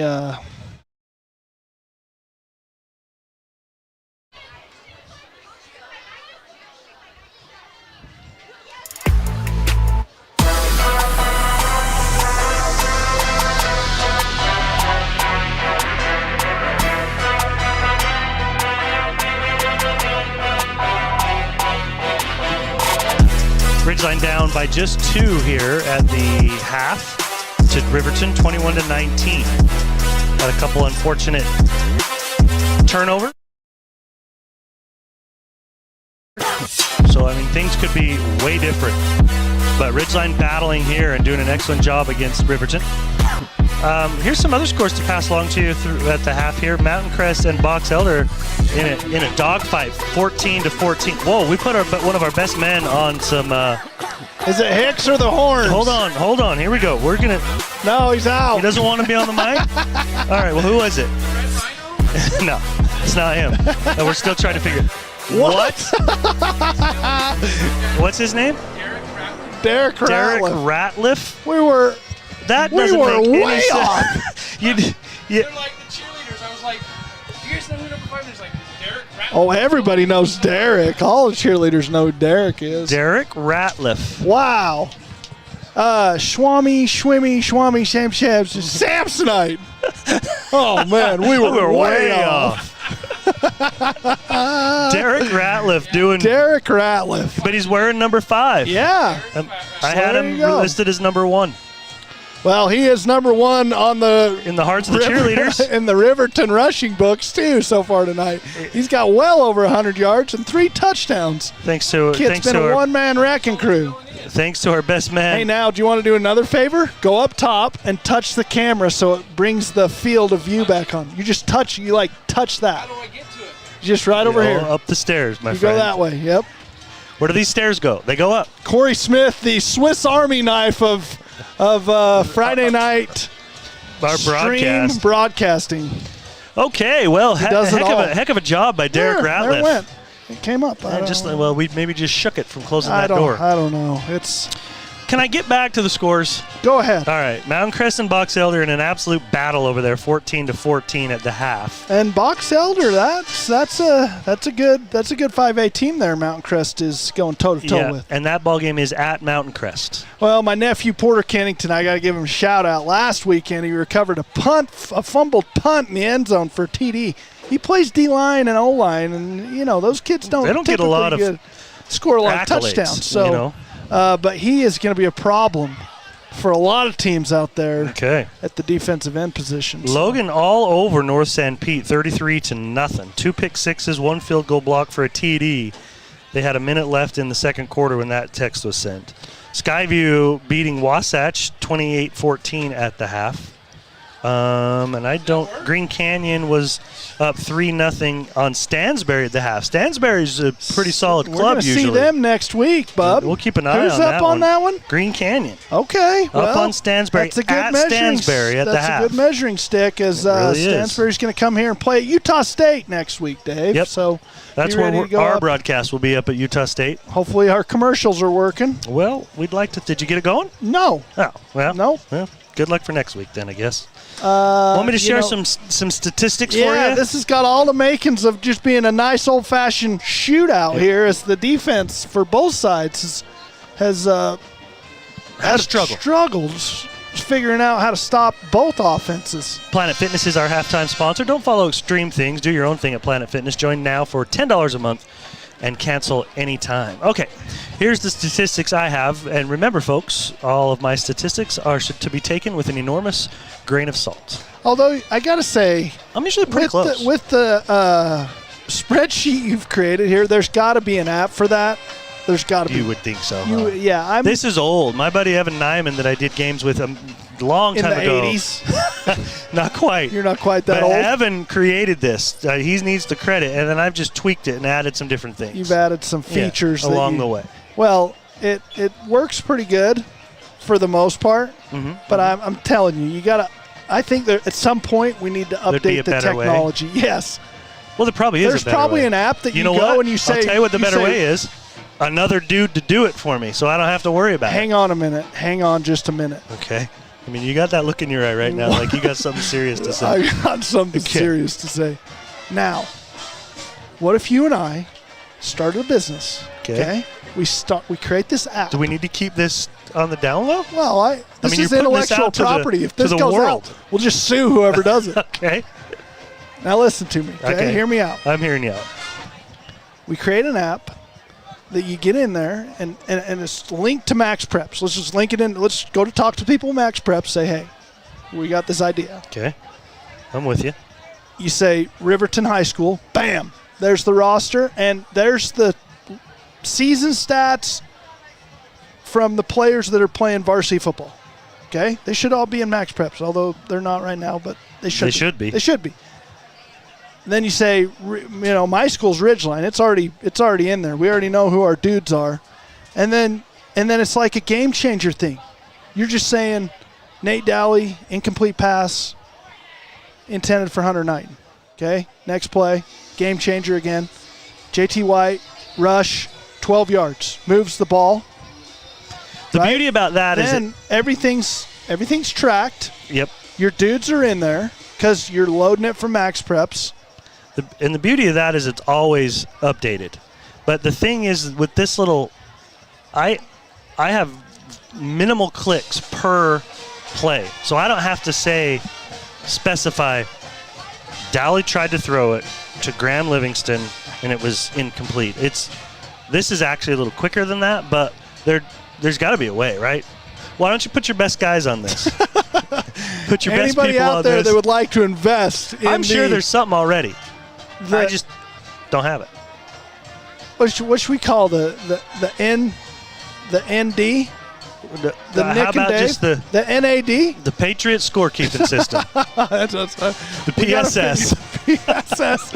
Anybody would like to invest in the PSS? We'll start. Your other business app idea. Phenomenal. It's gold, Jerry. It's gold. I know. Well, go ahead with the stats. All right, here we go. We got way off track. But that is, talk about a hanger I just left for people out there to wonder what Nick's business idea is. I got them all over. Fantastic. Okay. You ever want to know, just stop me on the streets. I'll tell you all about it. Riverton, 14. I had this written down. Oh, there it is. 14, 20. See, now this is the part of the app that it would really clean up, because all you're doing is going to box score right now, and you're just reading stuff off. You're not going 20 plus a 13. Okay, here it goes. 20 Ridgeline's carried the ball 20 times for 118 yards. Riverton's carried the ball 14 times for 149. Let me just stop you right there. Stop me right there, because I know what you're going to say. You told me at one point JT White had 20 carries on the night. However, Nate Dowley has carried the ball at least once that I just know. once. So maybe what I happened? didn't do his right there. Maybe you didn't. 21. Okay. 21 there carries you go. for 118. I don't want our fans to be misled by the Yeah. number of total carries here. That's why I always say, with a huge grain of salt, here's what I got. So 21 carries. For 118 yards. It's a little over 5. It's about 5.5 a carry. Yep. Riverton's carried it 14 times for 149 yards. That's 10.5 Wow. per carry. But remember, Yeah, big play. Derek Ratliff Wait had a a minute. 32 thought it and was a Ethan 60. Horn. If you mess with the horns, you get the Ratliff. Wait. So I don't know what it is. Derek Ratliff ran the ball for 139 yards on 8 carries. That's a 17.3 yard per carry. He has average. been a problem for this Ridgeline defense, and I know. He just looks different out there. I know Jake Pitcher has spent all halftime talking to his boys about how they're going to deal with old number 5, Derek Ratliff. Ridgeline is 15 of 21 in the air for 197 yards. Riverton is 2 of 2 in the air for 12 yards. So Ridgeline overall total offense has got a 315 to Riverton's 161. Well, if there's one thing I know that Coach Jake Pitcher, the D coordinator for this Ridgeline defense, is good at, it's making adjustments, and it's getting these kids in the right position and then calling the blitzes that he feels like is going to exploit this Riverton offense. So I expect a much better performance here by this Ridgeline defense in the second half. Well, and you would think that the Riverton would be hoping for the same thing on their side. But the interesting number is the total number of plays ran by Ridgeline was 42 it's overwhelmingly in favor for Ridgeline. to 16. 42 to 16. You almost 2.5 times number of plays ran, and time of possession's got to be about in the same ballpark. So a great job. I think that Riverton had scored their 21 points after 8 plays, maybe. It was 10. Was it 10? It was 10. I think we checked it. Because They had 2 10. of them came within like 3 plays. Yes, And 2 then- touchdowns were in 3 plays. And then they got another one. So theirs just came awfully quick. But we have a 19 to 21 score here at the half. And I just heard a whistle already. yeah, They want the 3 minutes official- put back on there. 2 or 3, sir. I don't know. I just saw him give me Mr. the Official. 3 with almost an OK symbol. So I think, he Oh, wanted so 3. this was not 2. Wait, I think, He was he saying okay? Yeah. He just went 3. 3. Yeah. Kind of like Steph does, Well, isn't it funny that, I can't make the number 3. Like this? Yeah. My mom can't. You're It the hurts second me. person I've ever known Hang on. that can't make Let the me- number 3s with your pointer, your middle, and your There ring you finger. go. That's the best You really I can can't do that? It hurts. I'm You're gonna the- cramp up. So if you do it, it's like that. Well, yeah, I gotta push it. Unbelievable. So that is number 3. My mom can't do that either, and you're only the second person in my life. I think We've I made got fun of her carpal for my tunnel whole or life. something. You just Yeah, mom can't belittled make the your 3 mother. number. Yeah, I'm like, how many seconds, Mom? 3? let's- 3 before I let's get a not paddling? besmirch your mother anymore Never. with her. Never. My mom is the sweetest lady there's ever been. She really is. 2 minutes before this kickoff of the second half, we're going to go ahead and take a break and come back for the kickoff in just a moment.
Young getting set to kick off for Ridgeline as they'll be kicking to the north end zone to Riverton.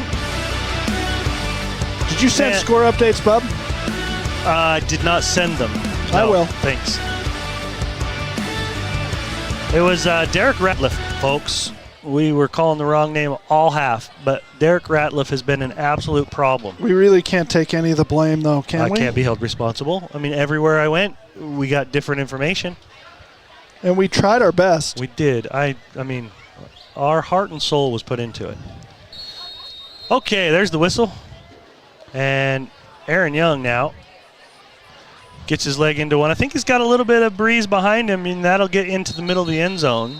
It feels like it. The breeze is, yeah, you're probably right. It is probably blowing into the north from the south. More north than the other direction, that's kind of for blowing sure. out of Blacksmith Fork Canyon, you know what I mean? Mm-hmm. Okay, so let's see if the Ridgeline defense can figure out a way to stop this Silver Wolf. Yeah, the Riverton. Well, there you go. And Ratliff's not in the ball game, so there you have. Oh yeah, he is. He's a slot. You know, I saw this last week, and I just thought, what are we doing? He's just such an amazing menace runner in the backfield. I mean, he gets going downhill, and he is hard to bring down. And now you put him at the slot, and it's like, you know, what's he going to do out there? Run an out route? I don't know. I would put him in the backfield. We'll see. But I'm not a coach. Here. No, you're not. They're running in motion. They're going to set on that left side, and then they're going to shovel pass to him. It's creative. Okay, that's how you're going to get him the ball. Yeah. That's actually going to have to go for a passing play for 5. All right, short 5, but I'm going to give it to him. Yeah, give him 5. So Ratliff on his first catch of the game. Yeah, so they put him at that kind of, I call it a B-back position, just right behind the tackle, right? They motion him in behind the tackle, and then they shovel pass it to him underneath, and he picks up 5 Where is for he Ratliff now? to add Tight to his end on totals. that right side? No, right here in the slot, our side. Okay. Yep. They're going to throw to the left side on a quick in, and his man just missed it. Just missed hit him it. right in the chest. Yeah, and they brought Charlie Booth on the blitz to put pressure on the quarterback off his outside linebacker position. And so it got the ball out of the quarterback's hand a little bit quicker than he wanted to. He hits his wide receiver square in the face mask, and he's unable to bring that one in for a 3rd and 5 and a huge. This is big. Huge 3rd down for both teams there. If you're Ridgeline and you can get a stop, man, I tell you what. Skyview's gone up 28-21 on Wasatch. Good game there. Trips to the right this time for Riverton. 3rd and 5. Man on the left side vacating the backfield. Empty. Is now empty. Now they're coming on the blitz. Over the middle, he's got his man at the 40-yard line. Good throw, and he's standing in there under duress. I'd say you got Cooper Clark and Hunter Knighton blitzing on the left side of that defense, and Hunter Knighton was about 2 steps from getting home and getting him a sack, but that quarterback feels the pressure, slides a little bit to his left, and delivers a strike to big number 8, his first catch of the ball game. And a 1st down, a nice pickup for Riverton's offense, brings the ball all the way out to the 41. There's no number 8 on Deseret News. Of course there's not. That's got to be the Hicks guy. Could be. Oh, another shovel pass. A shovel pass, and it is sniffed out immediately by Cooper Clark. Yeah, his backside, outside linebacker position. This time he reads the shovel pass, and he's all over it in the backfield for the Ridgeline defense. That's a 0-yard gain there. He was so all over that I couldn't even ever see the number of the player that caught it. It looked like a 40-something, didn't it? I think he checked out of the ball game, but I thought it was 45 possibly, but you're right, Dave. He was on that like stink on a monkey. Yep, that's absolutely right. I'm going to go Owen Barton on the other catch. Out of the backfield, and nice coming up to make the tackle. That's Avon. Avon Gore. Where's number 10? Little, just a flare pass out to the right side. Little bubble screen to the wide receiver for Riverton, and Avon Gore from his strong safety position. He wears number 10 for a reason. He's a captain of this defense, and he's got a messed up shoulder, but he's out there playing with the brace on, and he's not letting it slow him down any. He comes downhill and gets a TFL for this Ridgeline defense, and a 3rd and 11. Okay, 3rd and 11. It's another big 3rd down. I think they're all going to be pretty big here for a little bit. The nose of the ball is on the 40-yard line. They're trying to get to the other 49. 21-19, Ridgeline down by 2. Riverton with the third down. Coming forward is Nelson. They're going to get him, and he does find his man. Does he drop it? Oh, incomplete. They're saying incomplete. That if he catches that ball, that is a first down. Well, it's right there. Very close. It's very close. It's probably a situation where you're going to go for it. But again, a good job of putting some pressure on. It looked like they just had a 3-man rush that time, and I couldn't tell if it was Trey Purser or Crew Jones putting a little pressure on the quarterback, which allows him to escape the pocket to his right. He has his wide receiver again, number 8, sitting right at the sticks. And number 8, unable for Riverton to haul that one in. It's going to bring up a punting situation for Riverton. The ball is on the 40-yard line. The ball is punted. It's a good punt. It's high. It's high. Don't hit somebody. Yeah, it's going to drop at the 25-yard line and get a bit of a Riverton bounce down to the 20-ish. 21 maybe. 40 to the 20. Not bad. 30-yard punt. 40, isn't it? From the 40-yard line down to the other 20. 40. Yep. So we will get Ridgeline the ball back. See what this Ridgeline offense can do. Man, 4 of their 5 possessions went down deep into the red zone. 3 of them ended up converting for touchdowns. One of them, you got to think, Nate Dowley wants that pass back that he threw just high to Graham Livingston, which resulted in a pick and a big switch of fields for Riverton. So see what the offense can do. And then they scored immediately after that. One play. Nate will hand it to JT, and JT picks his way through for about 5 yards. Yeah, it's just a run to the – he hands it off to the right side, and JT cuts back to the left side of the formation, and he just slides his way through just the narrowest of creases of that defense, and he finds himself a good positive chunk, 5 yards there. But, man, you got to give a lot of credit to JT and his vision right now because he's really seeing the running lanes, and I don't know that he's been held to a negative rushing yard yet in this ball game. I have him with a 1 and a couple of 2s. But yep, never in TFL here for Riverton. Dowley in the shotgun, again gives it to JT, this time coming way out to the left, and he's going to have to lower his shoulder. He gets the 30. And if he got across that 30, he's going to get a first down. Yeah, they give him the first down. It's that stretch zone play. It's kind of a pin and a pole designed by Jeremy Livingston where you're just trying to get to the edge of the defense with any uncovered lineman. And this time his pulling linemen out in front of him are able to get to the linebackers. But it looked like it was that corner for Riverton who came up and made the stop, but not before JT White picks up the first down on the 31. Evan, that can't be right. Number 20, they have listed as Evan Burton, but as a center, and that can't be him. Dowley rolling to his right this time, finds Livingston, and he's upended. Good tackle in the open field. I'd say that looks like number 5. Then that's going to be our man, Ratliff over there. He is listed as a corner on the Max Preps roster. And Graham Livingston, I'm telling you what, is not an easy tackle in open space. And this time, Nate Dowley runs a little play fake to the left and then rolls back to his right. And Graham Livingston's just waiting for him in the flats. He flips it out there, but, man, a great tackle. He plays both sides of the ball. That kid is a football player. Yeah, he is. Old Ratliff is. And 2 receivers on the left side. This time they hand it to JT. He just drives his way up the middle. And that's good for 5. Yeah, Riverton trying to rip the ball out of his hands as he's going down.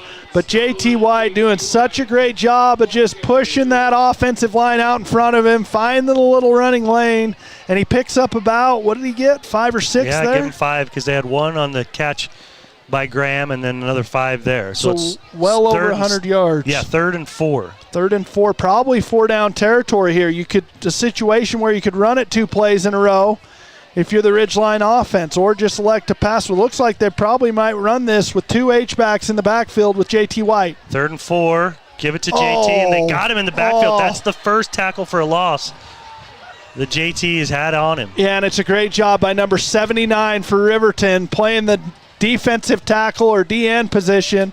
I don't know if he's been lining up at nose at all. Now what do you do, Nick? But man, he got in the backfield in a hurry. You probably run that quarterback punt. See, now, if they're going to put a guy back here, you have advantage. You have the numbers advantage here if you're Ridgeline. There's only 10. Watch the coaches. They want him up. Yeah, you pull him up because you don't want to give that advantage. Now, if you're Ridgeline, you just punt it. You punt it over everybody's head and you play field position. Mm-hmm. He's in the shotgun as Dowley. He's got 2 receivers on the right side, Gotta have 1 a on good the punt left. Here. He's going to roll and now kick it. Yep. And nobody's back there. It lands on about the 32 and gets a good ridgeline bounce. It's a beautifully executed quarterback punt. That's the beauty of that formation, right, Dave? You keep Nate Dowley in the ball game, so you put pressure on the defense to make a decision. Okay, are you going to put a returner back? If you are, we have you beat 10 versus 11, and we'll take that matchup on a short 4th and 5. If you bring someone up in the box, now it's 11 on 11, okay, we'll just punt it over your head. There's no one back to return that. We'll count on a good hop, and they got it that time. Put the ball down onto the 17-yard line for Riverton. That's a 49-yard. It fits at the 17. It's a 48-yard. Yeah, I think they gave it officially at the 17. Okay. Looks so like now Ratliff Nelson's going to be back backfield. in. They give it to Ratliff, and he goes over the left side. Oh, he's my still on goodness. his feet, and he pushes forward to about 12 yards. I mean, he's got 10 yards a carry average, and there's another 12-yarder for you. So I don't know why Riverton ever decides to move him out of the backfield, but they got some serious question marks over there on their strategy on how they're going to utilize him, because a kid with 10 yards to pop, I just keep giving it to him. There's 12 more. Oh, that was 9 more, Dave. Dave. To the 26, 9. So he gets 9 and a 2nd and 1 on the 26. And again in the shotgun is Nelson. 2 receivers on the right side. That's the strong side. Going to throw the pass. It's deflected in the air and goes too deep into the secondary. That's a great job by, I couldn't tell if that was Avon. That must have been Avon Gore from a strong safety position, knocking that out of the wide receiver's hands on a quick slant route as you had Cooper Clark on the blitz there. We got a 3rd and 1 situation. If you're Riverton, you're just handing this baby to But he's not in the backfield. Oh, I don't Up understand. under center is Nelson. Well, he might be at the fullback because he's not at the tailback. You're in I formation. Nope, he wasn't. And they do just pound forward, and he's going to get about 4 yards. And that one was, I believe, Caleb Christian. So from the 26 to the 30, you got 4 yards on that. And they're still in business. 5:56 remaining in the 3rd quarter. We're scoreless in this quarter. It's 21-19 Riverton. In the shotgun is Nilsson. 2 receivers on the right, 1 on the left. Going to go fake it out to the right side. And he is going to be brought down on a gain of about 1. It just didn't look like that play ever developed, did it? Well, they wanted Ratliff on a bubble screen again, but Avon Gore sniffed it out. He leveled the blocking back, the blocking wide receiver, and was right there if the quarterback for Riverton had thrown it. Do you know who the quarterback is? Yeah, Andrew Nilsson. Like Andrew Nilsson that pitched for Mount Crest? He plays football for Riverton? He must. Okay. I think he moonlights, 2 different places. He's got eligibility to play football? Sure he does. Trips to the right, 2 to the left, empty backfield with Nilsson. He's looking left the whole way. He's got his man on a slant route. Oh, my, Bronco Galloway. That went through the hands of the receiver into Galloway's hands, and he couldn't hold it. Yeah, unless he deflected it. He may have, but that one looked like it should have been an interception for the Ridgeline defense as it's a quick slant route.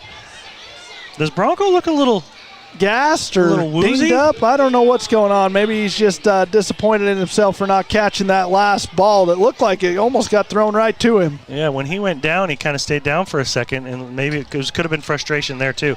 3rd and 9 now.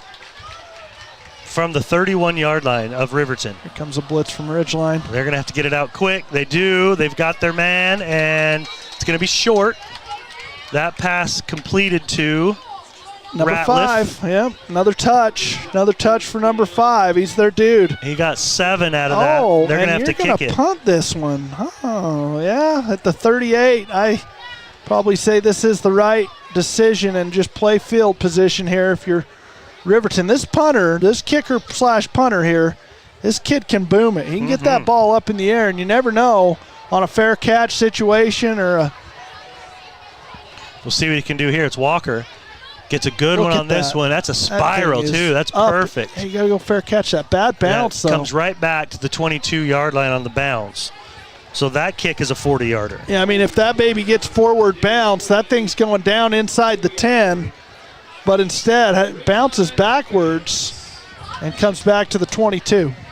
So you'd like to see Graham come up and catch that ball if possible.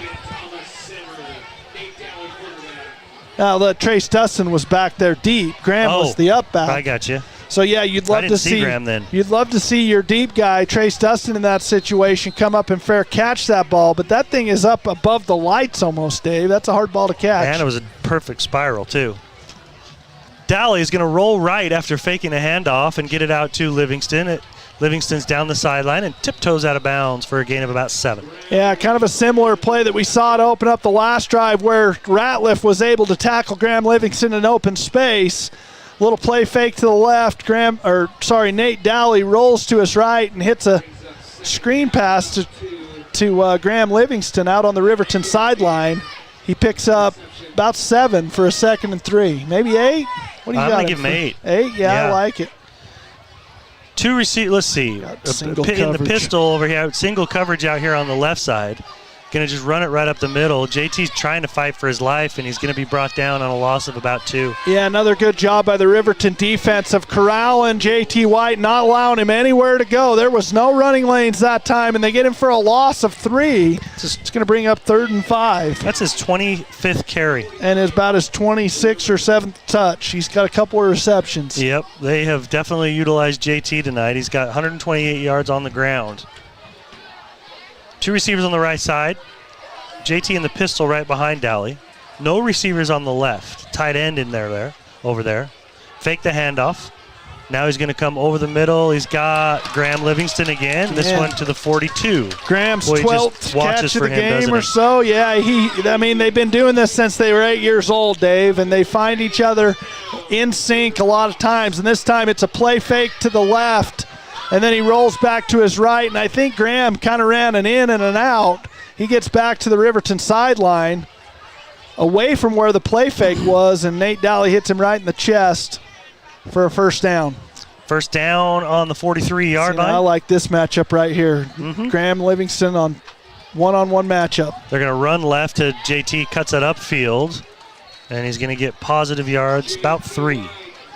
That's his 26th carry. Yeah, look for Coach Livingston to maybe exploit that. They are leaving the backside away from strength with single coverage, man on man, no safety help over the top.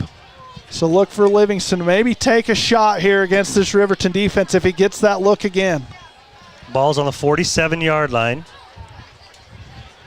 And Dowley's got 2 on the left side. He's going to bring Livingston in motion from the left.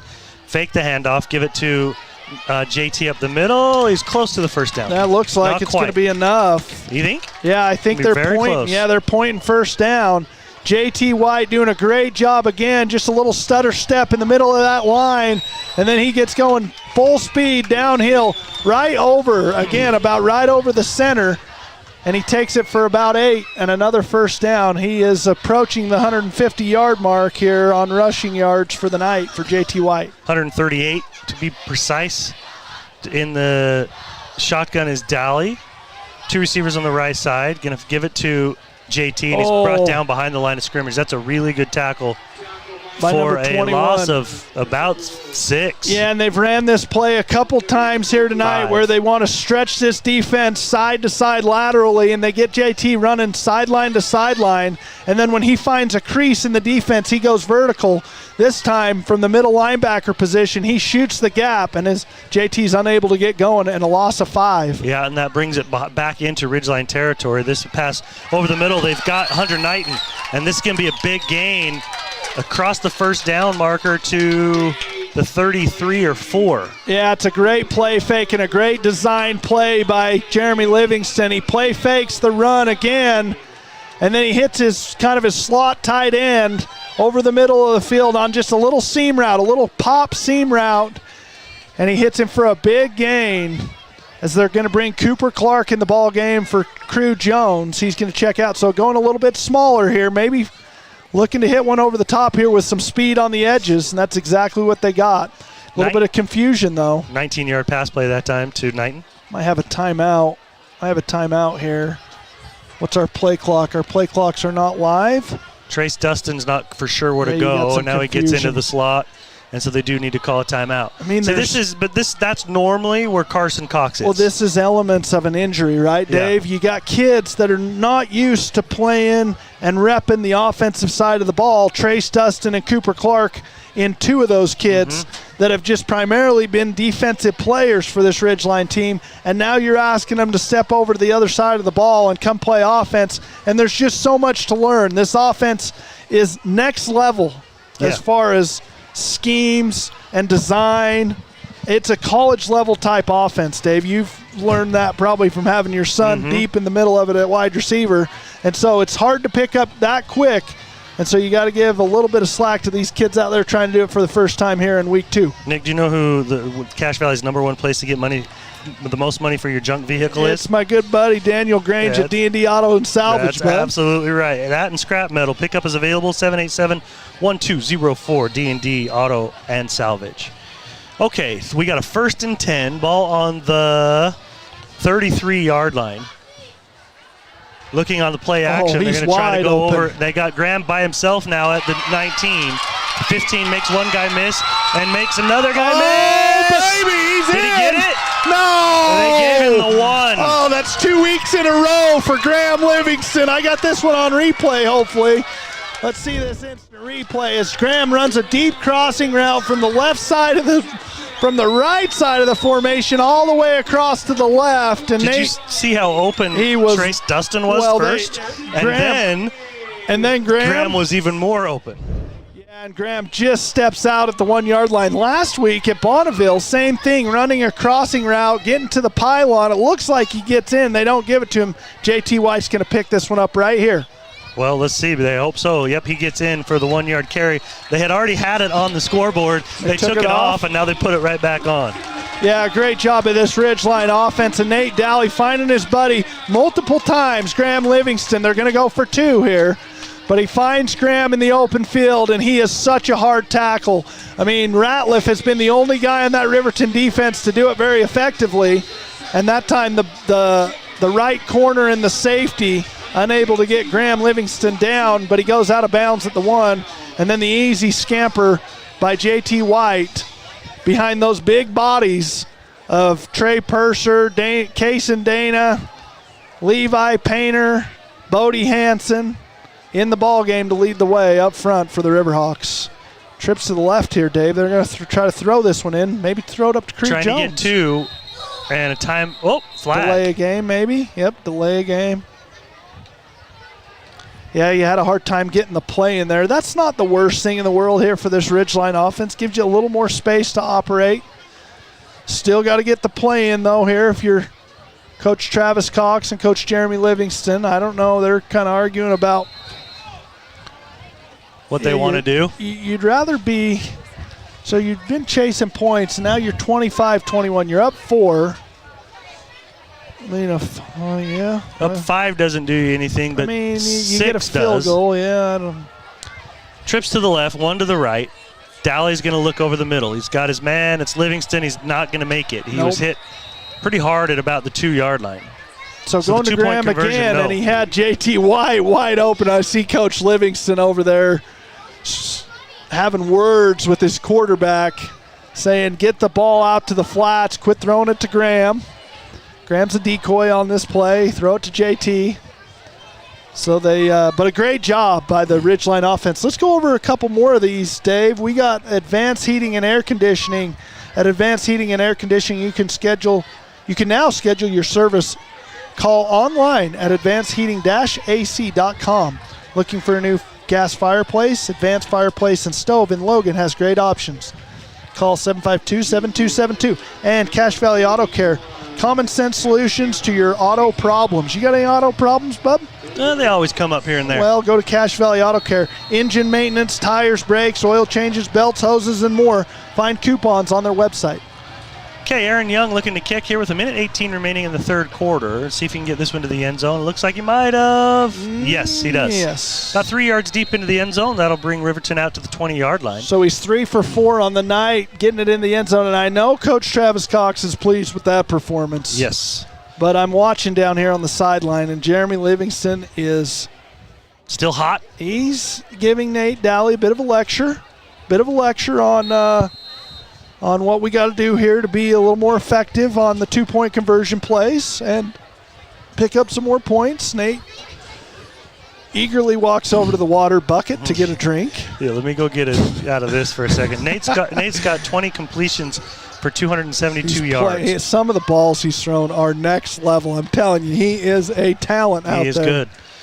Looking left is Nelson. He's got his man. He's going to get about 11 out of it, so first down. There's something you don't see a lot of out of this Riverton offense. A little play fake to Ratliff on first down, and then you whip it out to one of them big tight ends. I tell you, they got some size out on the edges. They just don't utilize it as effectively as I think they could. But this time, a nice play fake and a nice catch by the tight end for a quick first down and out to the 30.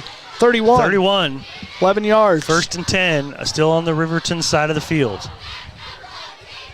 In the shotgun again is Nelson.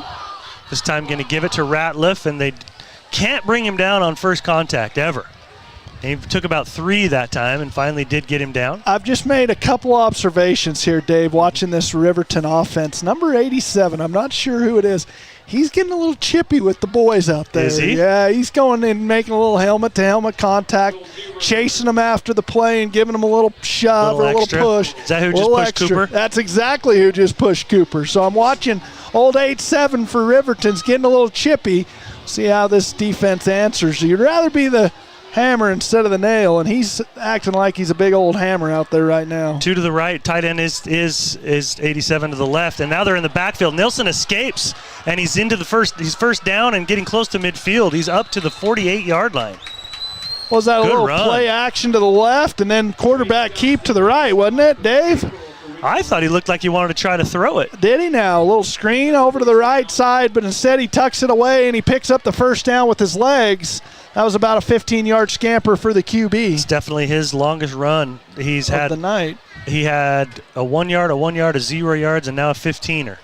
So they're at the 48-yard line looking to get into Ridgeline territory. Nelson in the shotgun, 2 receivers on the right side.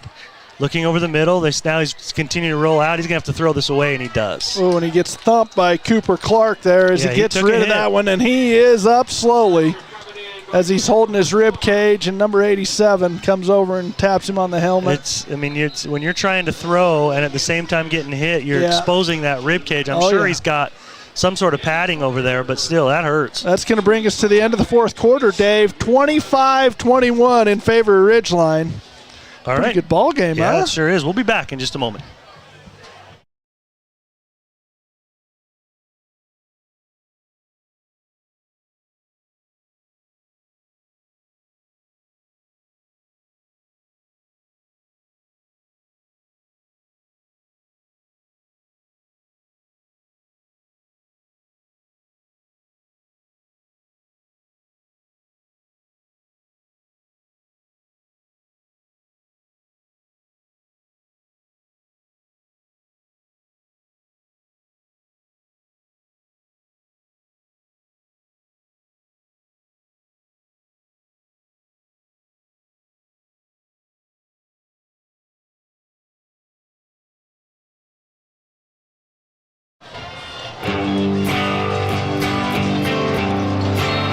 All right, Ridgeline trying to dig in here as we move to the fourth quarter, and Riverton moving it a little bit here.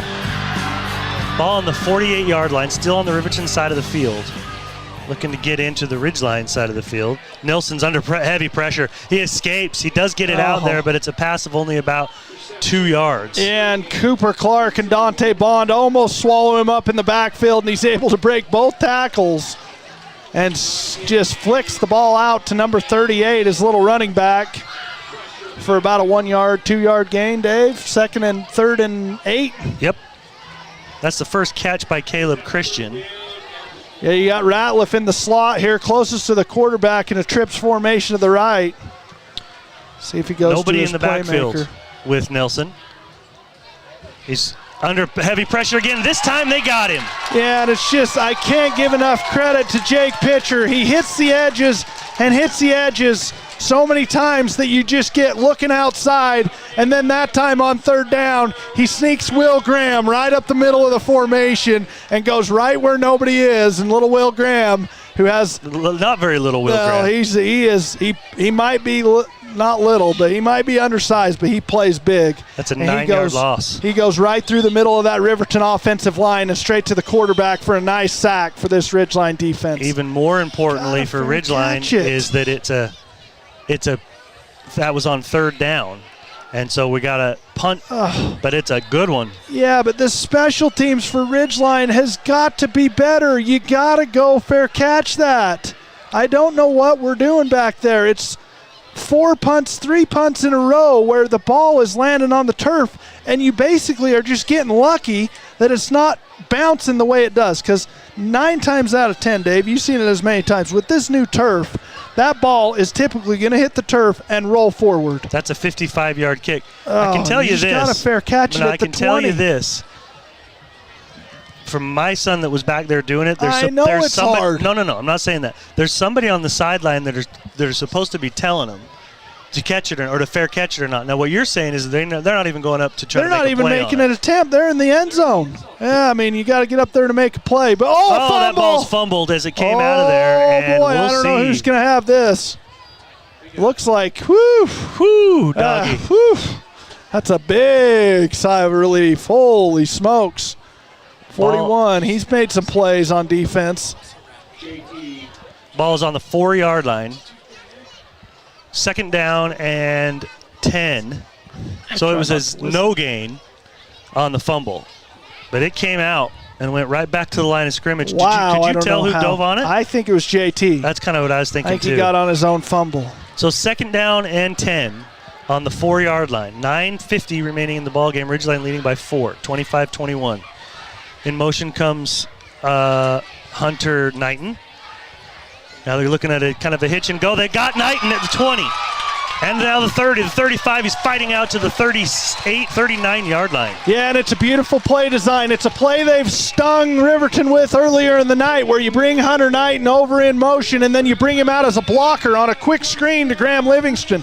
This time, instead of blocking, he just pump fakes the block and then runs a wheel route down the Ridgeline sideline, and Nate Dowley hits him in stride for a big gain. Get that ball out of the shadows of your own goalposts, and now you got room to work with. 1st and 10 from the 39. Hunter Knighton now is over 100 yards as well. He's got 111 on 6 catches. Yeah, and his 2 buddies, his 2 sophomore class friends, are both over 100 yards. Graham Livingston and Hunter Knighton having a game. This time they hand off to JT from the left to the right. He's got a little bit of motion coming in. He fumbled after hitting the ground. Yeah, they're calling him down. And again, Ratliff sticks his nose in there and upends JT White on another one of those stretch plays to the boundary into the Ridgeline sideline over to the right side of that offensive line. And Ratliff is waiting at his cornerback position, and he just chops JT White's legs out from underneath him. 7-yard gain for JT.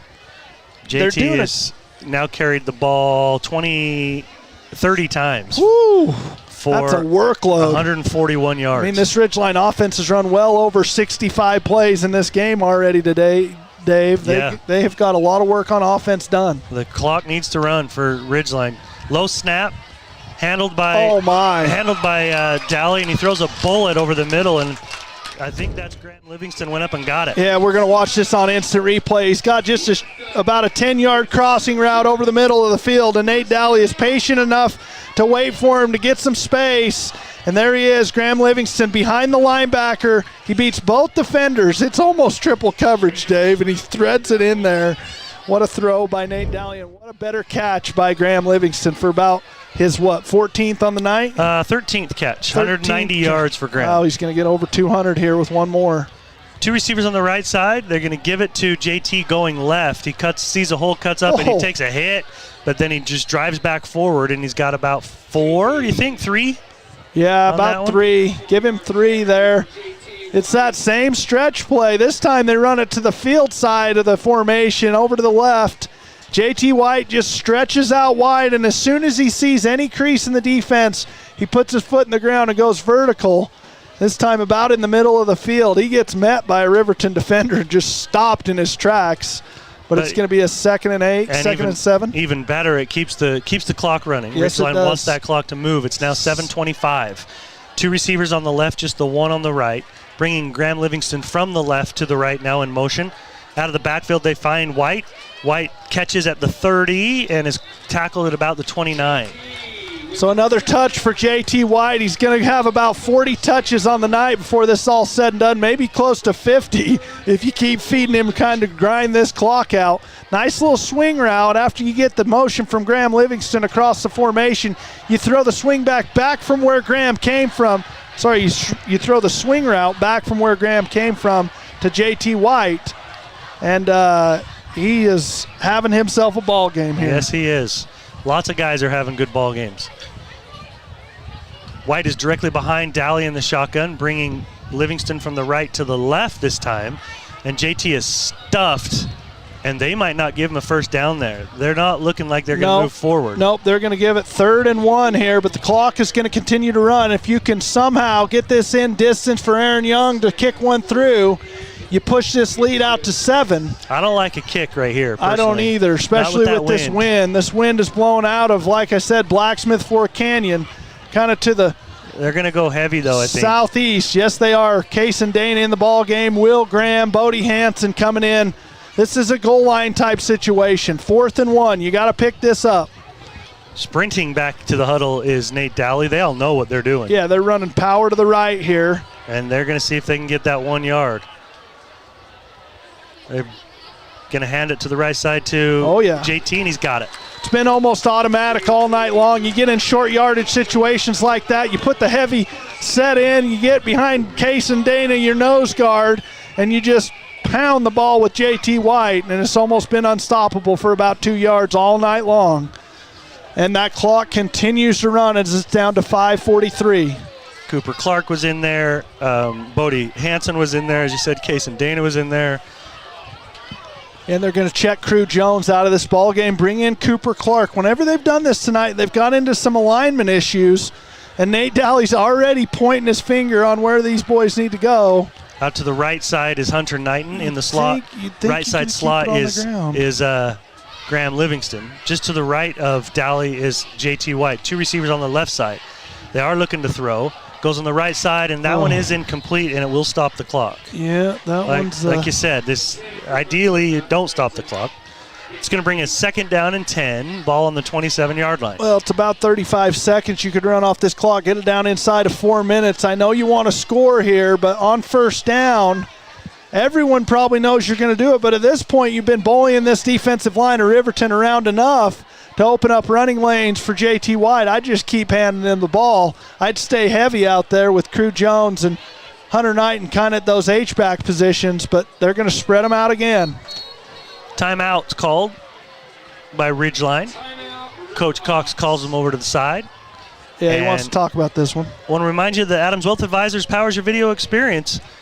They want to get to know you and understand you and help you with any circumstance that comes up to your way. Visit AdamsWealthAdvisors.com. Nick, I think that's all of our sponsors. We sincerely appreciate everybody that helps us keep us on the air. Of course, Cache Valley Daily. For the latest news, scores, photo galleries, and replays of tonight's game, visit CacheValleyDaily.com or download the new Cache Valley Daily mobile app, Cache Valley's premier choice for local news. Did you make sure Coach Cox was going to come up here and talk to us? Attaboy. Yep. Good, In fact, if he doesn't remember, old Joby Parker is going to fill in. So Joby's job is to remind Coach. Smart. But I did talk to Coach too. So we got. You didn't just send the message through Joby, because that would have been a huge mistake. I did give it to Joby first, and then I was able to catch Coach Cox. Yes. Okay, so great. We'll see. I mean, that's almost a bulletproof. You would think. Way to get somebody up here to talk to us. Somebody should be. We just want someone to talk to. Yes, is really all it is. So here we go. 10. 5:16 remaining. 2nd down and 10. Ball on the 27-yard line. Daly's got 2 receivers on the right side, and he's looking right. It's that same hitch route they gave, and Graham dropped it. For as many good catches he's had tonight, he's had a couple of drops. Well, he felt that sideline coming in tight, and he wanted to tiptoe the little tootsies down before he got out of bounds, and he forgot to get his hands up high enough to reel that one in. Well, I don't know that he would have had would he have had the first? Oh, sorry. Not a first down, but caught it. Yeah, inbounds. I know what you're saying, but I don't even know if he would have caught it. No, he would have caught it at about the, 15? That's kind of what I was thinking. And that would have been about, No, not quite. 15. I think it was closer to the 20. Okay. We'll see, though. 3rd down now and 10 on that incompletion, and the clock has stopped at 5:11. Graham comes in motion from the left. Give it to JT. He's got a lot of room. Oh, my goodness. And he's going to be... He's going to have the first down. Absolutely, yeah. So you go pass, and then run it on 3rd and 10. On when you would think it's a pass play. Holy cow, you pick that one up, and that's almost a backbreaker with the accuracy of Aaron Young. Nothing's ever a guarantee in a field goal special team situation. But, man, you're going to chew some clock here if you're Ridgeline. Riverton does have 3 timeouts, but that 3rd and down conversion on the ground. Huge. Whew. Under 5 to play now. Another big run. I would imagine we're going to see a heavy dose of JT. Well, you'd think so. Right behind Hunter Knighton and Crew Jones on the right. They do give it to JT right up the middle. Gain of about 3 or 4. Yeah, it's just a little power play where you bring your guard on the left and you just pull him over to the right for an extra blocker, and then you got all those studs over there and you try to pound it up Riverton's face. Yep, and you get about 3, but it's going to keep that clock moving, burn about another 30 seconds off that clock or so. I wish these play clocks were working. What's going on with that? I don't know why they're not working. Or 25 play sec. We had it. Is it? I don't even see it. You know, the one's right there. Oh, yeah. I don't know why it's not working. Again, in the shotgun is Dowley. He gives it to JT coming to the right this time on a little sweep play. Stay in bounds. He couldn't stay in bounds. I think he did. I think they're going to give him the I don't know what that is. He could not. I think they're stopping it. 3:58 is stopped. Yeah, you got to stay in there, JT. That's a tough one. You're stretching it out. You just kind of want to dive forward onto the ground before the defenders are able to take you out of bounds. Big 3rd down play here. I don't know if you may need to burn your last time. I don't know. Man, do you kick the field goal here if you don't pick it up, Dave? I sure do. With the strong leg of Aaron Young. Yeah, I know he missed one earlier. I would run back towards the middle, so basically to the left. It's on the right side hash right now. So if you don't get it. Oh. Somebody jumped out there? Oh, it's Sam Peterson, I think, out wide. No, it's Trace Dustin. Darn it. That's a tough one out there. You're just trying to draw him off sides, and Trace can't hold still long enough. Now you got a 3rd and 9, 3rd and 8 situation. Ooh. Can't afford those negative plays in the red zone. But it's definitely not out of any type of field goal range by any means. No, that doesn't hurt you lengthwise. It's just the different angle, right? Yeah. You're further back, so it's a little different angle than if you're up there closer, which may make it easier in the long run. I mean, Aaron Young can definitely get it through, but I guarantee you Coach Livingston's drawn something up to get in the end zone right here. 3rd and 8, empty backfield. Trips to the left, 2 to the right. They're going to run a little. Oh, JT's open. Now Dowley's running. He's got a man in the corner. Oh, that's a terrible call. The hold? Yep. Lowers his shoulder. Oh, my. Nate Dowley lowers his shoulder, gets to the first, and now a flag comes in late. What's that? In the backfield. Don't even tell me that's on Nate. For lowering his shoulder? I have no idea, but there's your hold on. I couldn't tell if, I'm not sure who that is, but look at this finish by the quarterback right here. Boom! Lays the Riverton defender out on the sideline, finishes off a run, and then we got extra hankies out on the field. Who knows what this is going to be? I think you got a hold on one, and then who knows on that secondary one. It could have been absolutely a hold. Yeah, and then the other one could be on the defense. An unsports, so you got holding here. Sorry, I'm coming back to the referee. Holding. And then a dead ball, unsportsmanlike on. He didn't point. He didn't point. Okay, if that's both on Ridgeline, that's going to be huge. That's a huge penalty. It really is because look at that. That's both on Ridgeline. That's going to mark it to the 39-yard line. That's a loss of like 25 yards. Almost. So and a down. Are you 4th down now, or are you still back to 3rd? No, that should be 4th down. Oh no, they accepted the hold, so you get another 3rd down. Okay. So they backed him up at the hold, another 15 yards on an unsportsmanlike on someone over there on the Riverton sideline after Nate Dowley ran over the corner, and then you're all the way back to the 39. We'll see what they can do here. Graham Livingston comes to the right side. 2 receivers on the left side. No, that's not Graham Livingston. That's 21 Peterson. And they're going to give it to JT and just run it up the middle. So you're probably going to punt it and play field goal position here with a 4-point lead and burn more of this clock off. you've liked the way your defense have played in this second half, pitching a shutout, and now you're going to run this this quarterback punt, and I think Coach Livingston told him, you punt this thing out of bounds down around the 10-yard line. But I don't love it. I don't like it. You're only up 4. I know, this but is you a dangerous situation. Punt it. You have to I agree punt with this. that, but I don't love the situation. Well, you got yourself in the situation with the 2 penalties, yep, right? Exactly. Nate rolls and kicks, comes to the sideline. That's a pretty darn good punt. Not and goes terrible. Out of bounds at about the 16. 16, so he got 84 yards here to go for Riverton.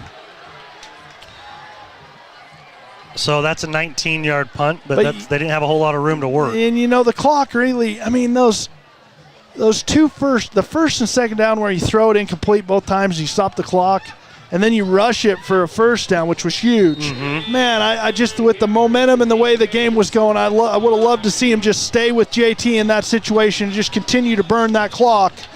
But Riverton's got 3 timeouts in 3 minutes. The clock is not an issue in this situation. Why they would not put Ratliff in the backfield is blowing my mind. Yeah. I mean, when he touches it, big things happen. It doesn't make sense to me either. Nelson rolls right. He's got 3 receivers over there. And it's picked off. He overthrew his receiver, and that was picked by Aiden Anderson. Yeah, playing the left corner for this Ridgeline defense. He had a pick on the first down, the first play from scrimmage for this season. And now he gets another huge interception on this defensive adjustment that Coach Jake Pitcher has made for this second half. And what a huge play by Aiden Anderson. And darn it, I forgot to hit the instant replay button. Wow, what a turn of events for Ridgeline. That's what you call sudden change. They do this in practice. It's kind of fun. Where you just have to hustle and get back in there? Well, I mean, yeah, you got a situation where you just – you weren't expecting. Yeah, you weren't expecting it. So now you got to go. You got to get back on offense. You're kind of gassed because you just came off the field. Now you got to get back out there and run the clock out. All right, they're going to give this to JT, I would imagine. Trips to the right, handoff to JT coming from the right to the left. Pushes forward, stays in bounds. He's got about 3. Yeah, it's a hard-earned 3 yards off to the left side as he was hit immediately in the backfield. He keeps his legs churning, and he picks up a couple of yards down the Riverton sideline. It's going to bring 2nd and 7, but that clock continues to run, and you're going to wonder when Riverton's going to elect to use these 3 timeouts they've stowed away in their pocket. And they, with 2:30 on the clock, have yet to use one of them. JT ran the ball last week against Bonneville 18 times. He's got about 40 touches tonight, 45. What's he at? 38. 38. Wow, what a performance. He's probably going to get over 40 here with this situation. You would 2nd down and 7. Give it back to JT, this time coming to the right. Cuts it upfield, runs a guy finishes. Over. They're trying to rip it out of there, and they can't get it. Yeah, I mean, JT it's just hangs that. on. It's still that. I don't know if you want to call it an outside zone or that stretch play that Coach Livingston just hammered this Riverton defense with, and they're just not fast enough to string it out. And JT White hits the edge of that defense, gets to the second level, puts his nose down, and just runs over one of them defensive backs that wants nothing to do with tackling him right now. And he picks up a first down. Minute 56 remaining in this one. Ridgeline with the ball and driving 25-21. They're going to keep this on the ground. We'll be back in just a moment.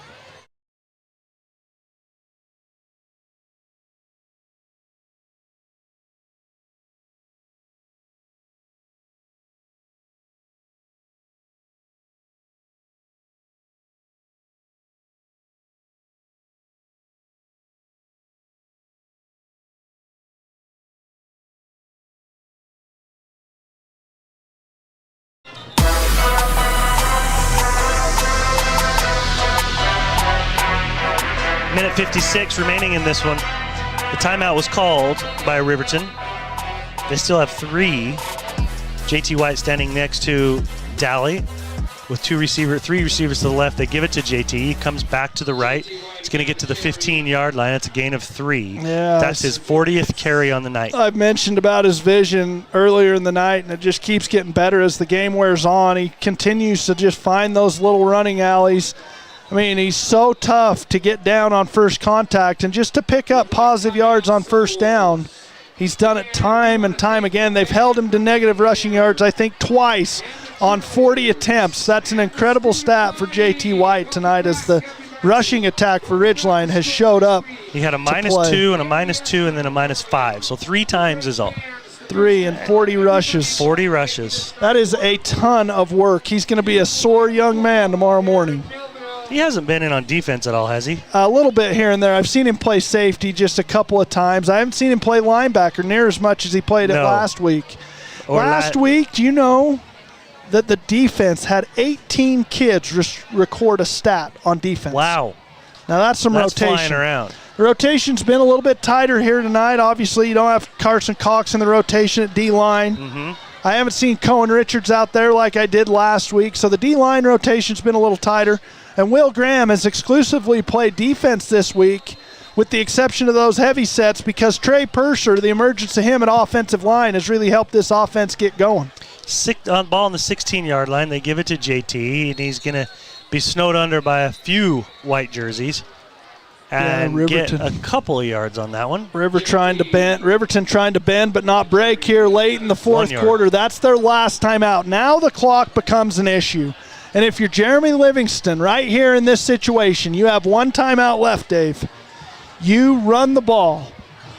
You put this on your kicker's leg to get you a 7-point lead, and you force Riverton to beat you with less than a minute to go on the clock. Because there's a minute 32 right now. So you run the ball, let it click down. You get it 35. under a minute. You get it under a minute. Mm-hmm. And then you let Aaron Young put you up by 7, and then you go play defense. Mm-hmm. That's, to me, but I've seen some. Don't even say stuff. I'm not saying anything negative because the play calling always amazes me. And when it's opposite of what you think, most of the time it works for a touchdown. You know what I mean? Yep. Okay, here we'll see what they do. Dowley has 3 receivers on the right side, JT on his left. They're bringing it. And they clap, and he's going to throw it. Underneath! And Graham loses. Oh, late hit. My, number 21 for Riverton, and he's been a little chippy out there on defense. I've seen a couple Roughing of late the quarterback. I've seen a couple of late hits by 21 on our ball carriers, and that time he drives the quarterback, Nate Dowley, into the ground for roughing the passer and an automatic first down, which is going to basically end this ball game here for Ridgeline as you get a fresh set of downs. I just saw Nate on his bum. He just pushed him, yep. But what a silly play. As you get the pressure you want, you get Nate Dowley on his heels, you get an incomplete pass, which stops the clock. And now you've just lost the ball game on one silly play. And, yep, they're going to be to the 7-yard line. So it looks like a half the distance thing. Yeah, I mean, you just basically kneel it here. Yep, yeah. You're in the victory formation. Nope. No timeouts. This ball game's over with, Dave. Wow. With one push of the quarterback. What a battle, though. Oh. I mean, Ridgeline got down early and just ended up battling back and continuing to fight. Unbelievable. See, I told you should go for it, try to throw it to Graham Livingston and get a personal foul on the defense. You told him just what to do. I can't believe. I mean, it's just, you think one way. And like I say, when Jeremy Livingston does something that's the other, 90% of the time that works out to his benefit, and that's why he is where he is. He's coached for 25 years, and he's just a phenomenal offensive coordinator that is a huge asset for this Ridgeline program. And I know Travis Cox would agree with me when I say that.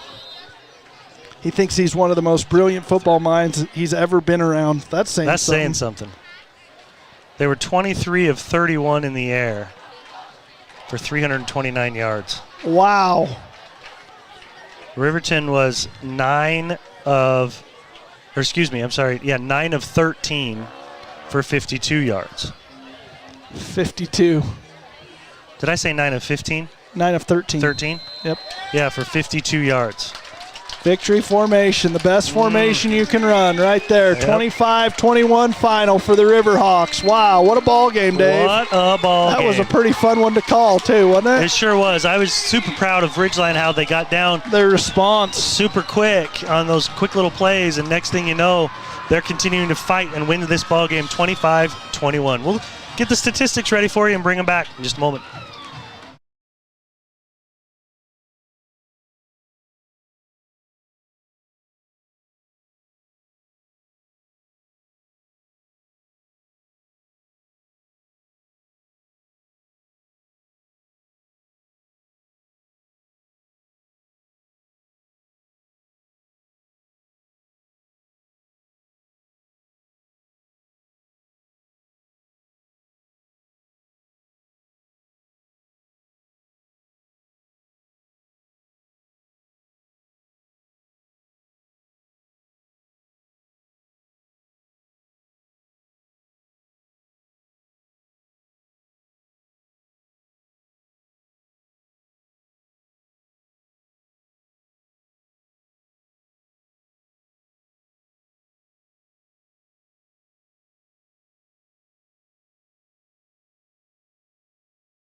Ridgeline beats Riverton this evening 25-21 in an exciting ball game.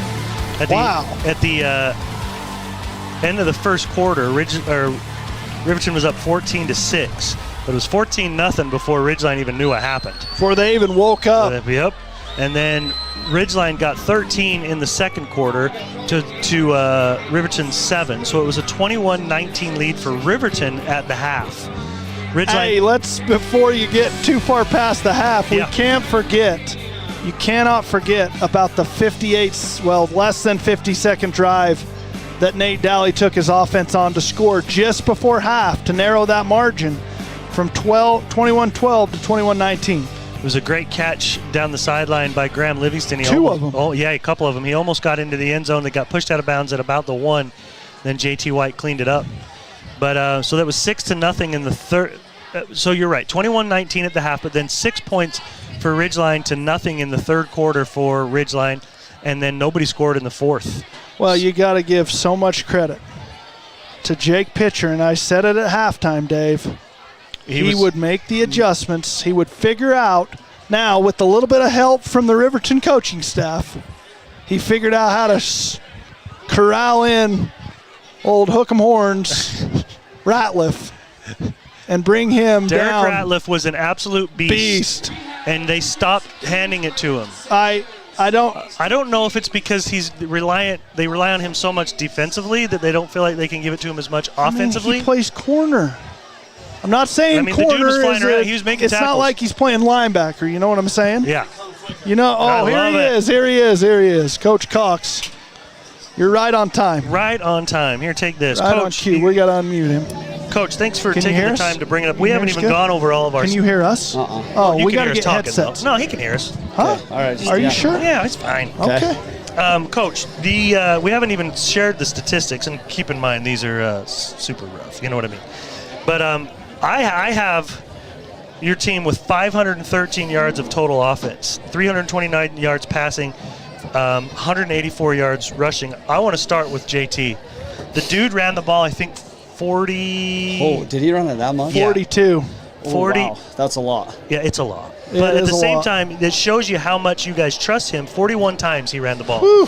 Wow. I didn't know that. For 180 yards? 2 yards. Jeez. Okay. That's good to know. So, yeah, JT, I mean, you guys rely so much on him. Let's talk a little bit about did you game plan to know that you were going to be able to utilize JT to that extent? You know, coming into the game, we felt pretty comfortable with what they ran. It was similar to what we do with 3 down. And so, you know, when we practice all summer long, we have a pretty good idea of the scheme that we want to run. And so we figured we could do a little bit in the run game, and we liked a little bit of the pass game. So, yeah, we were just comfortable with our just overall offense. Yeah. Coming into it. Well, yeah, it looked like, I thought from the get-go, Nick, Rich, you were able to move the ball, coach, kind of at will. Yeah. But yet at the beginning, the issues were that number 5. We finally found out at halftime what his name was. Yeah. But oh my gosh, that kid was we an knew absolute coming in beast. he was their player. He had a great year last year, so we knew he was a good player. We didn't really help ourselves on defense with the offense in the field position. I think they got the ball in the 30, pick 6 to the 6, and then we had the long run. So we didn't play good on defense early. We knew their guy was good. They move him around. So, I mean, it wasn't like he was a surprise to us, but we had a hard time stopping him. The biggest surprise to me is that they quit giving him the ball in the second half. I can't figure that one out. We thought for sure it was going to be a heavy dose of 5 coming into it. So did we. You know, I've heard you talk to these seniors at a team dinner about perseverance and about these kids in particular, and I say that because that was a huge example of persevering when you get smacked in the mouth like you guys did to start this game, and then to answer the way you did as well. Talk about the boys and how proud you are of the I mean, I think it tonight. starts just with our trust in the guys. I don't think a year ago, you know, we had the trust in our guys that they could do it. The coaches were a little bit kind of more uneasy. I think we just settled in as a staff, as players out there, and I think we were really calm down there. We just knew, I mean, it was a 14-point swing. That doesn't happen a lot in football, but it was. And so we knew we were moving the ball. We know we have a good defense. We feel like we got a good defense, and so we just have to trust our guys. And, you know, I think when you put trust in your guys, that they'll perform when it comes down to it. So we really trust our team right now. We didn't get to visit it. This is the first time we've been able to visit this season. There obviously has been a lot of growth on this team over the course of since last season, the summer, and now. Where do you feel like has been the biggest growth? Is it defensively, or is it some of it's just the skills position guys that you're feeling more confidence in and you're able to kind of open the playbook? Offensively, obviously, we can throw the ball at a pretty high level. Yeah. Which last year, it was hard for us to get in a rhythm because everyone just loaded the box on us, and we weren't consistent in the pass game. So I think our pass games really helped us this year. I think we're a little bit more solid with the scheme up front in the run game, and kind of matching what we want to do with our plays, with our personnel a little bit better than we did a year ago. And then, you know, defensively, we knew with our front coming in that we'd be good up front. And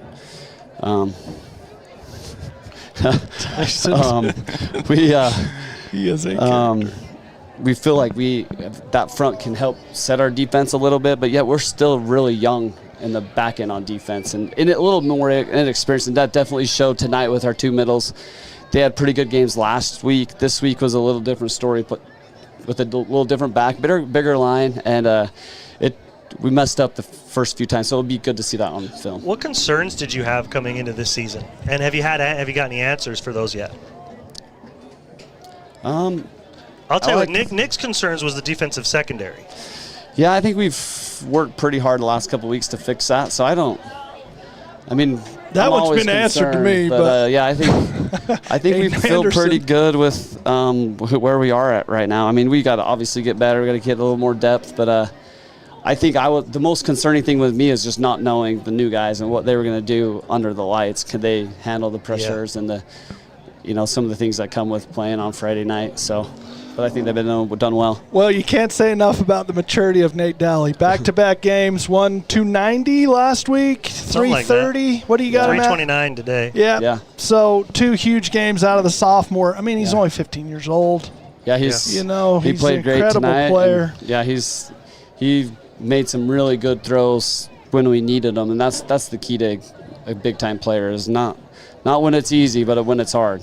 So that's good. That's really good of him, and he's confident. So when you got confident guys, it's a lot of fun to coach. Well, so. I know they get a lot of that from their coach. You ooze confidence in those boys, and they're playing at a pretty high level right now. So. Congratulations, Coach. Right. That's a good victory for you guys tonight. Next week up at the Spectrum, or excuse me, the Romney Stadium. Romney, yep, we'll get up there. So. All right. Well, we won't Should be bother you fun to come one. up for an interview after that one, but we'll catch you again soon. All right. Thanks, guys. Okay, Appreciate thanks a it. lot, Coach. Thanks, Coach.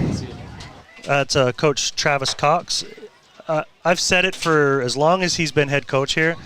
Nobody gets his guys prepared as well as Travis Cox. Not even close. The game planning, the film work, everything that goes into putting a good team out on the field, a competitive team on the field, he's doing it.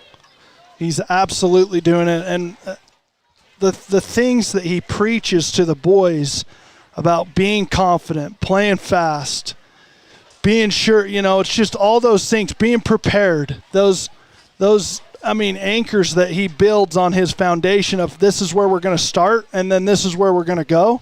It's just, like you say, those kids out there are playing with a high level of confidence right now, and you can see it. It starts with the quarterback, and then it's also over there on the defensive side with the captain, Avon Gore. He's out there with his shoulder in a sling, but it ain't slowing him down any. And then you got kids like Aiden Anderson making plays. Hunter Knighton has been huge the last couple of games. Not only catching the ball, Dave, but you can't say enough about the blocking that he's doing out there for JT White to pop some of those runs. Oh, yeah. And then Graham Livingston, of course, with 2 huge games. Good luck picking player of the game. We're gonna have to. I hate doing it on the air because I want to be able to actually look deeper into things. Look, I can give you some perfect examples. Okay. Do you give it to JT White? Because the man ran for 41 plays. He ran the ball for 182 yards. And he had 2 touchdowns. Do you give it to Nate Daly, who goes 23 of 31 for 329 yards with 2 touchdowns thrown? And 1 pick. Do you give it to Graham Livingston, who caught the ball 13 times and went for 190 yards in the air with a touchdown? Hunter Knighton himself, in a normal game, a guy goes over 100 yards receiving, and he's definitely in the run for a player of the game. Caught the ball 6 times for 111 yards. Well, and let's not overlook this whole thing is being done without arguably one of your best, your biggest for sure. Target receiver, targets Carson out there Cox. without Carson Cox. So the next man up mentality didn't necessarily happen in the fact that the kid replacing Carson got all the touches, but the kids that were out there with Carson, the ball went to them more. Hunter, and they were ready. Probably more specifically, Hunter Knighton, and he was ready to go and filled the shoes. Didn't play the same position as Carson Cox, just carried more of the load of that offense, and Graham Livingston having himself another ball game. But I can't not, in my opinion, give it to JT White. Yeah, you run the ball 41 times for 184 yards. That is just. I hope there's some ice for him somewhere. Doing work. Doing absolute work. Doing some work out there. Congratulations to Ridgeline again. As we mentioned, as we spoke to Coach Cox, next week we'll be up at the Romney Stadium as Ridgeline. The start time you said was 6. So we should probably be coming on the air around 5:45 in that ball game, and Ridgeline will be taking on Stansbury, right? Stansbury, yeah. And who just got beat by Green Canyon. Beat them this evening. Green Canyon 23, Stansbury 8 in that final. Skyview beat Wasatch 56-30. Well, that one wasn't quite over the last time. It's over. Yeah, it is 56-35. Yep. Box Elder gets Mountain Crest, and it looks like an exciting one over there too. 21-20. That was at Mountain Crest. Miss PAT. Oof. Logan hammers North St. Pete 47-3. Huh? Oh. North St. Pete, okay. Yeah, North St. Pete 47-3, and then Morgan beat Bear River 52-24. Morgan always puts a good product out there, don't they? And they've got some young studs coming up too. Do you know? Speaking of young studs, how many kids out there are sophomores? A lot on Ridgeline's team. Yeah. The future is definitely very bright for Ridgeline right now. So, and these kids just keep getting better. When you have a freshman, I think last year was.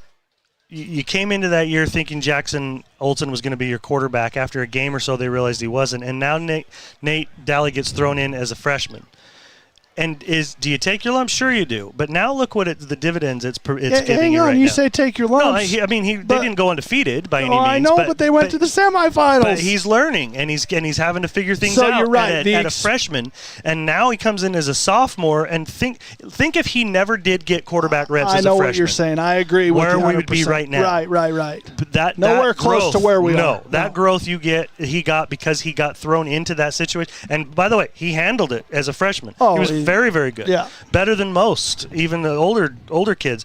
But now that extra, the game slows down. If you get to be in a varsity game as a freshman or even a sophomore, and then that junior year, it's all a little bit slower for you. And then that senior year, I mean, the sky's the limit for this group. We saw it in that group that won it in 2022. All those kids were starting as sophomores as well. And then what that growth gave them. And next thing you know, they run the table as seniors and win a state championship. Well, I've been saying for years, Dave, if you ever would listen to me on the air. This group was good coming up. This group I've watched play since they were little. My boy just happened to be of the age that he's a freshman now, but he had to play with these sophomores because of his birthday and the rules in the Little League program. Yep.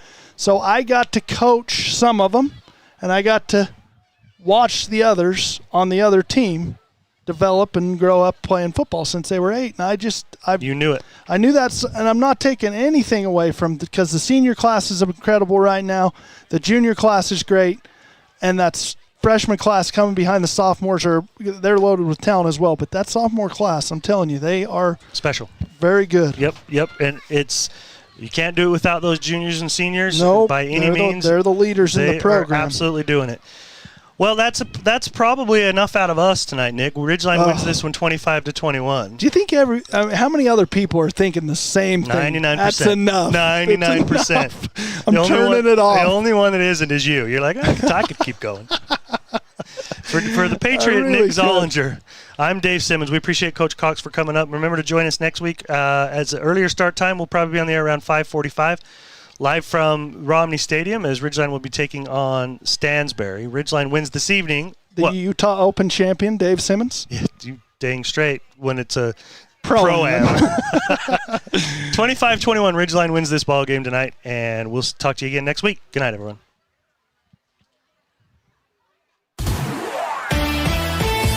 This Ridgeline Riverhawks broadcast has been a presentation of 104.5 The Ranch and CashValleyDaily.com.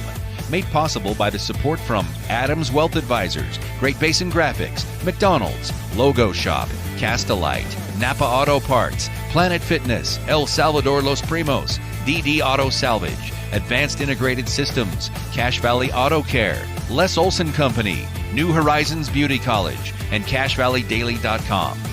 Catch the replay of tonight's game on CashValleyDaily.com.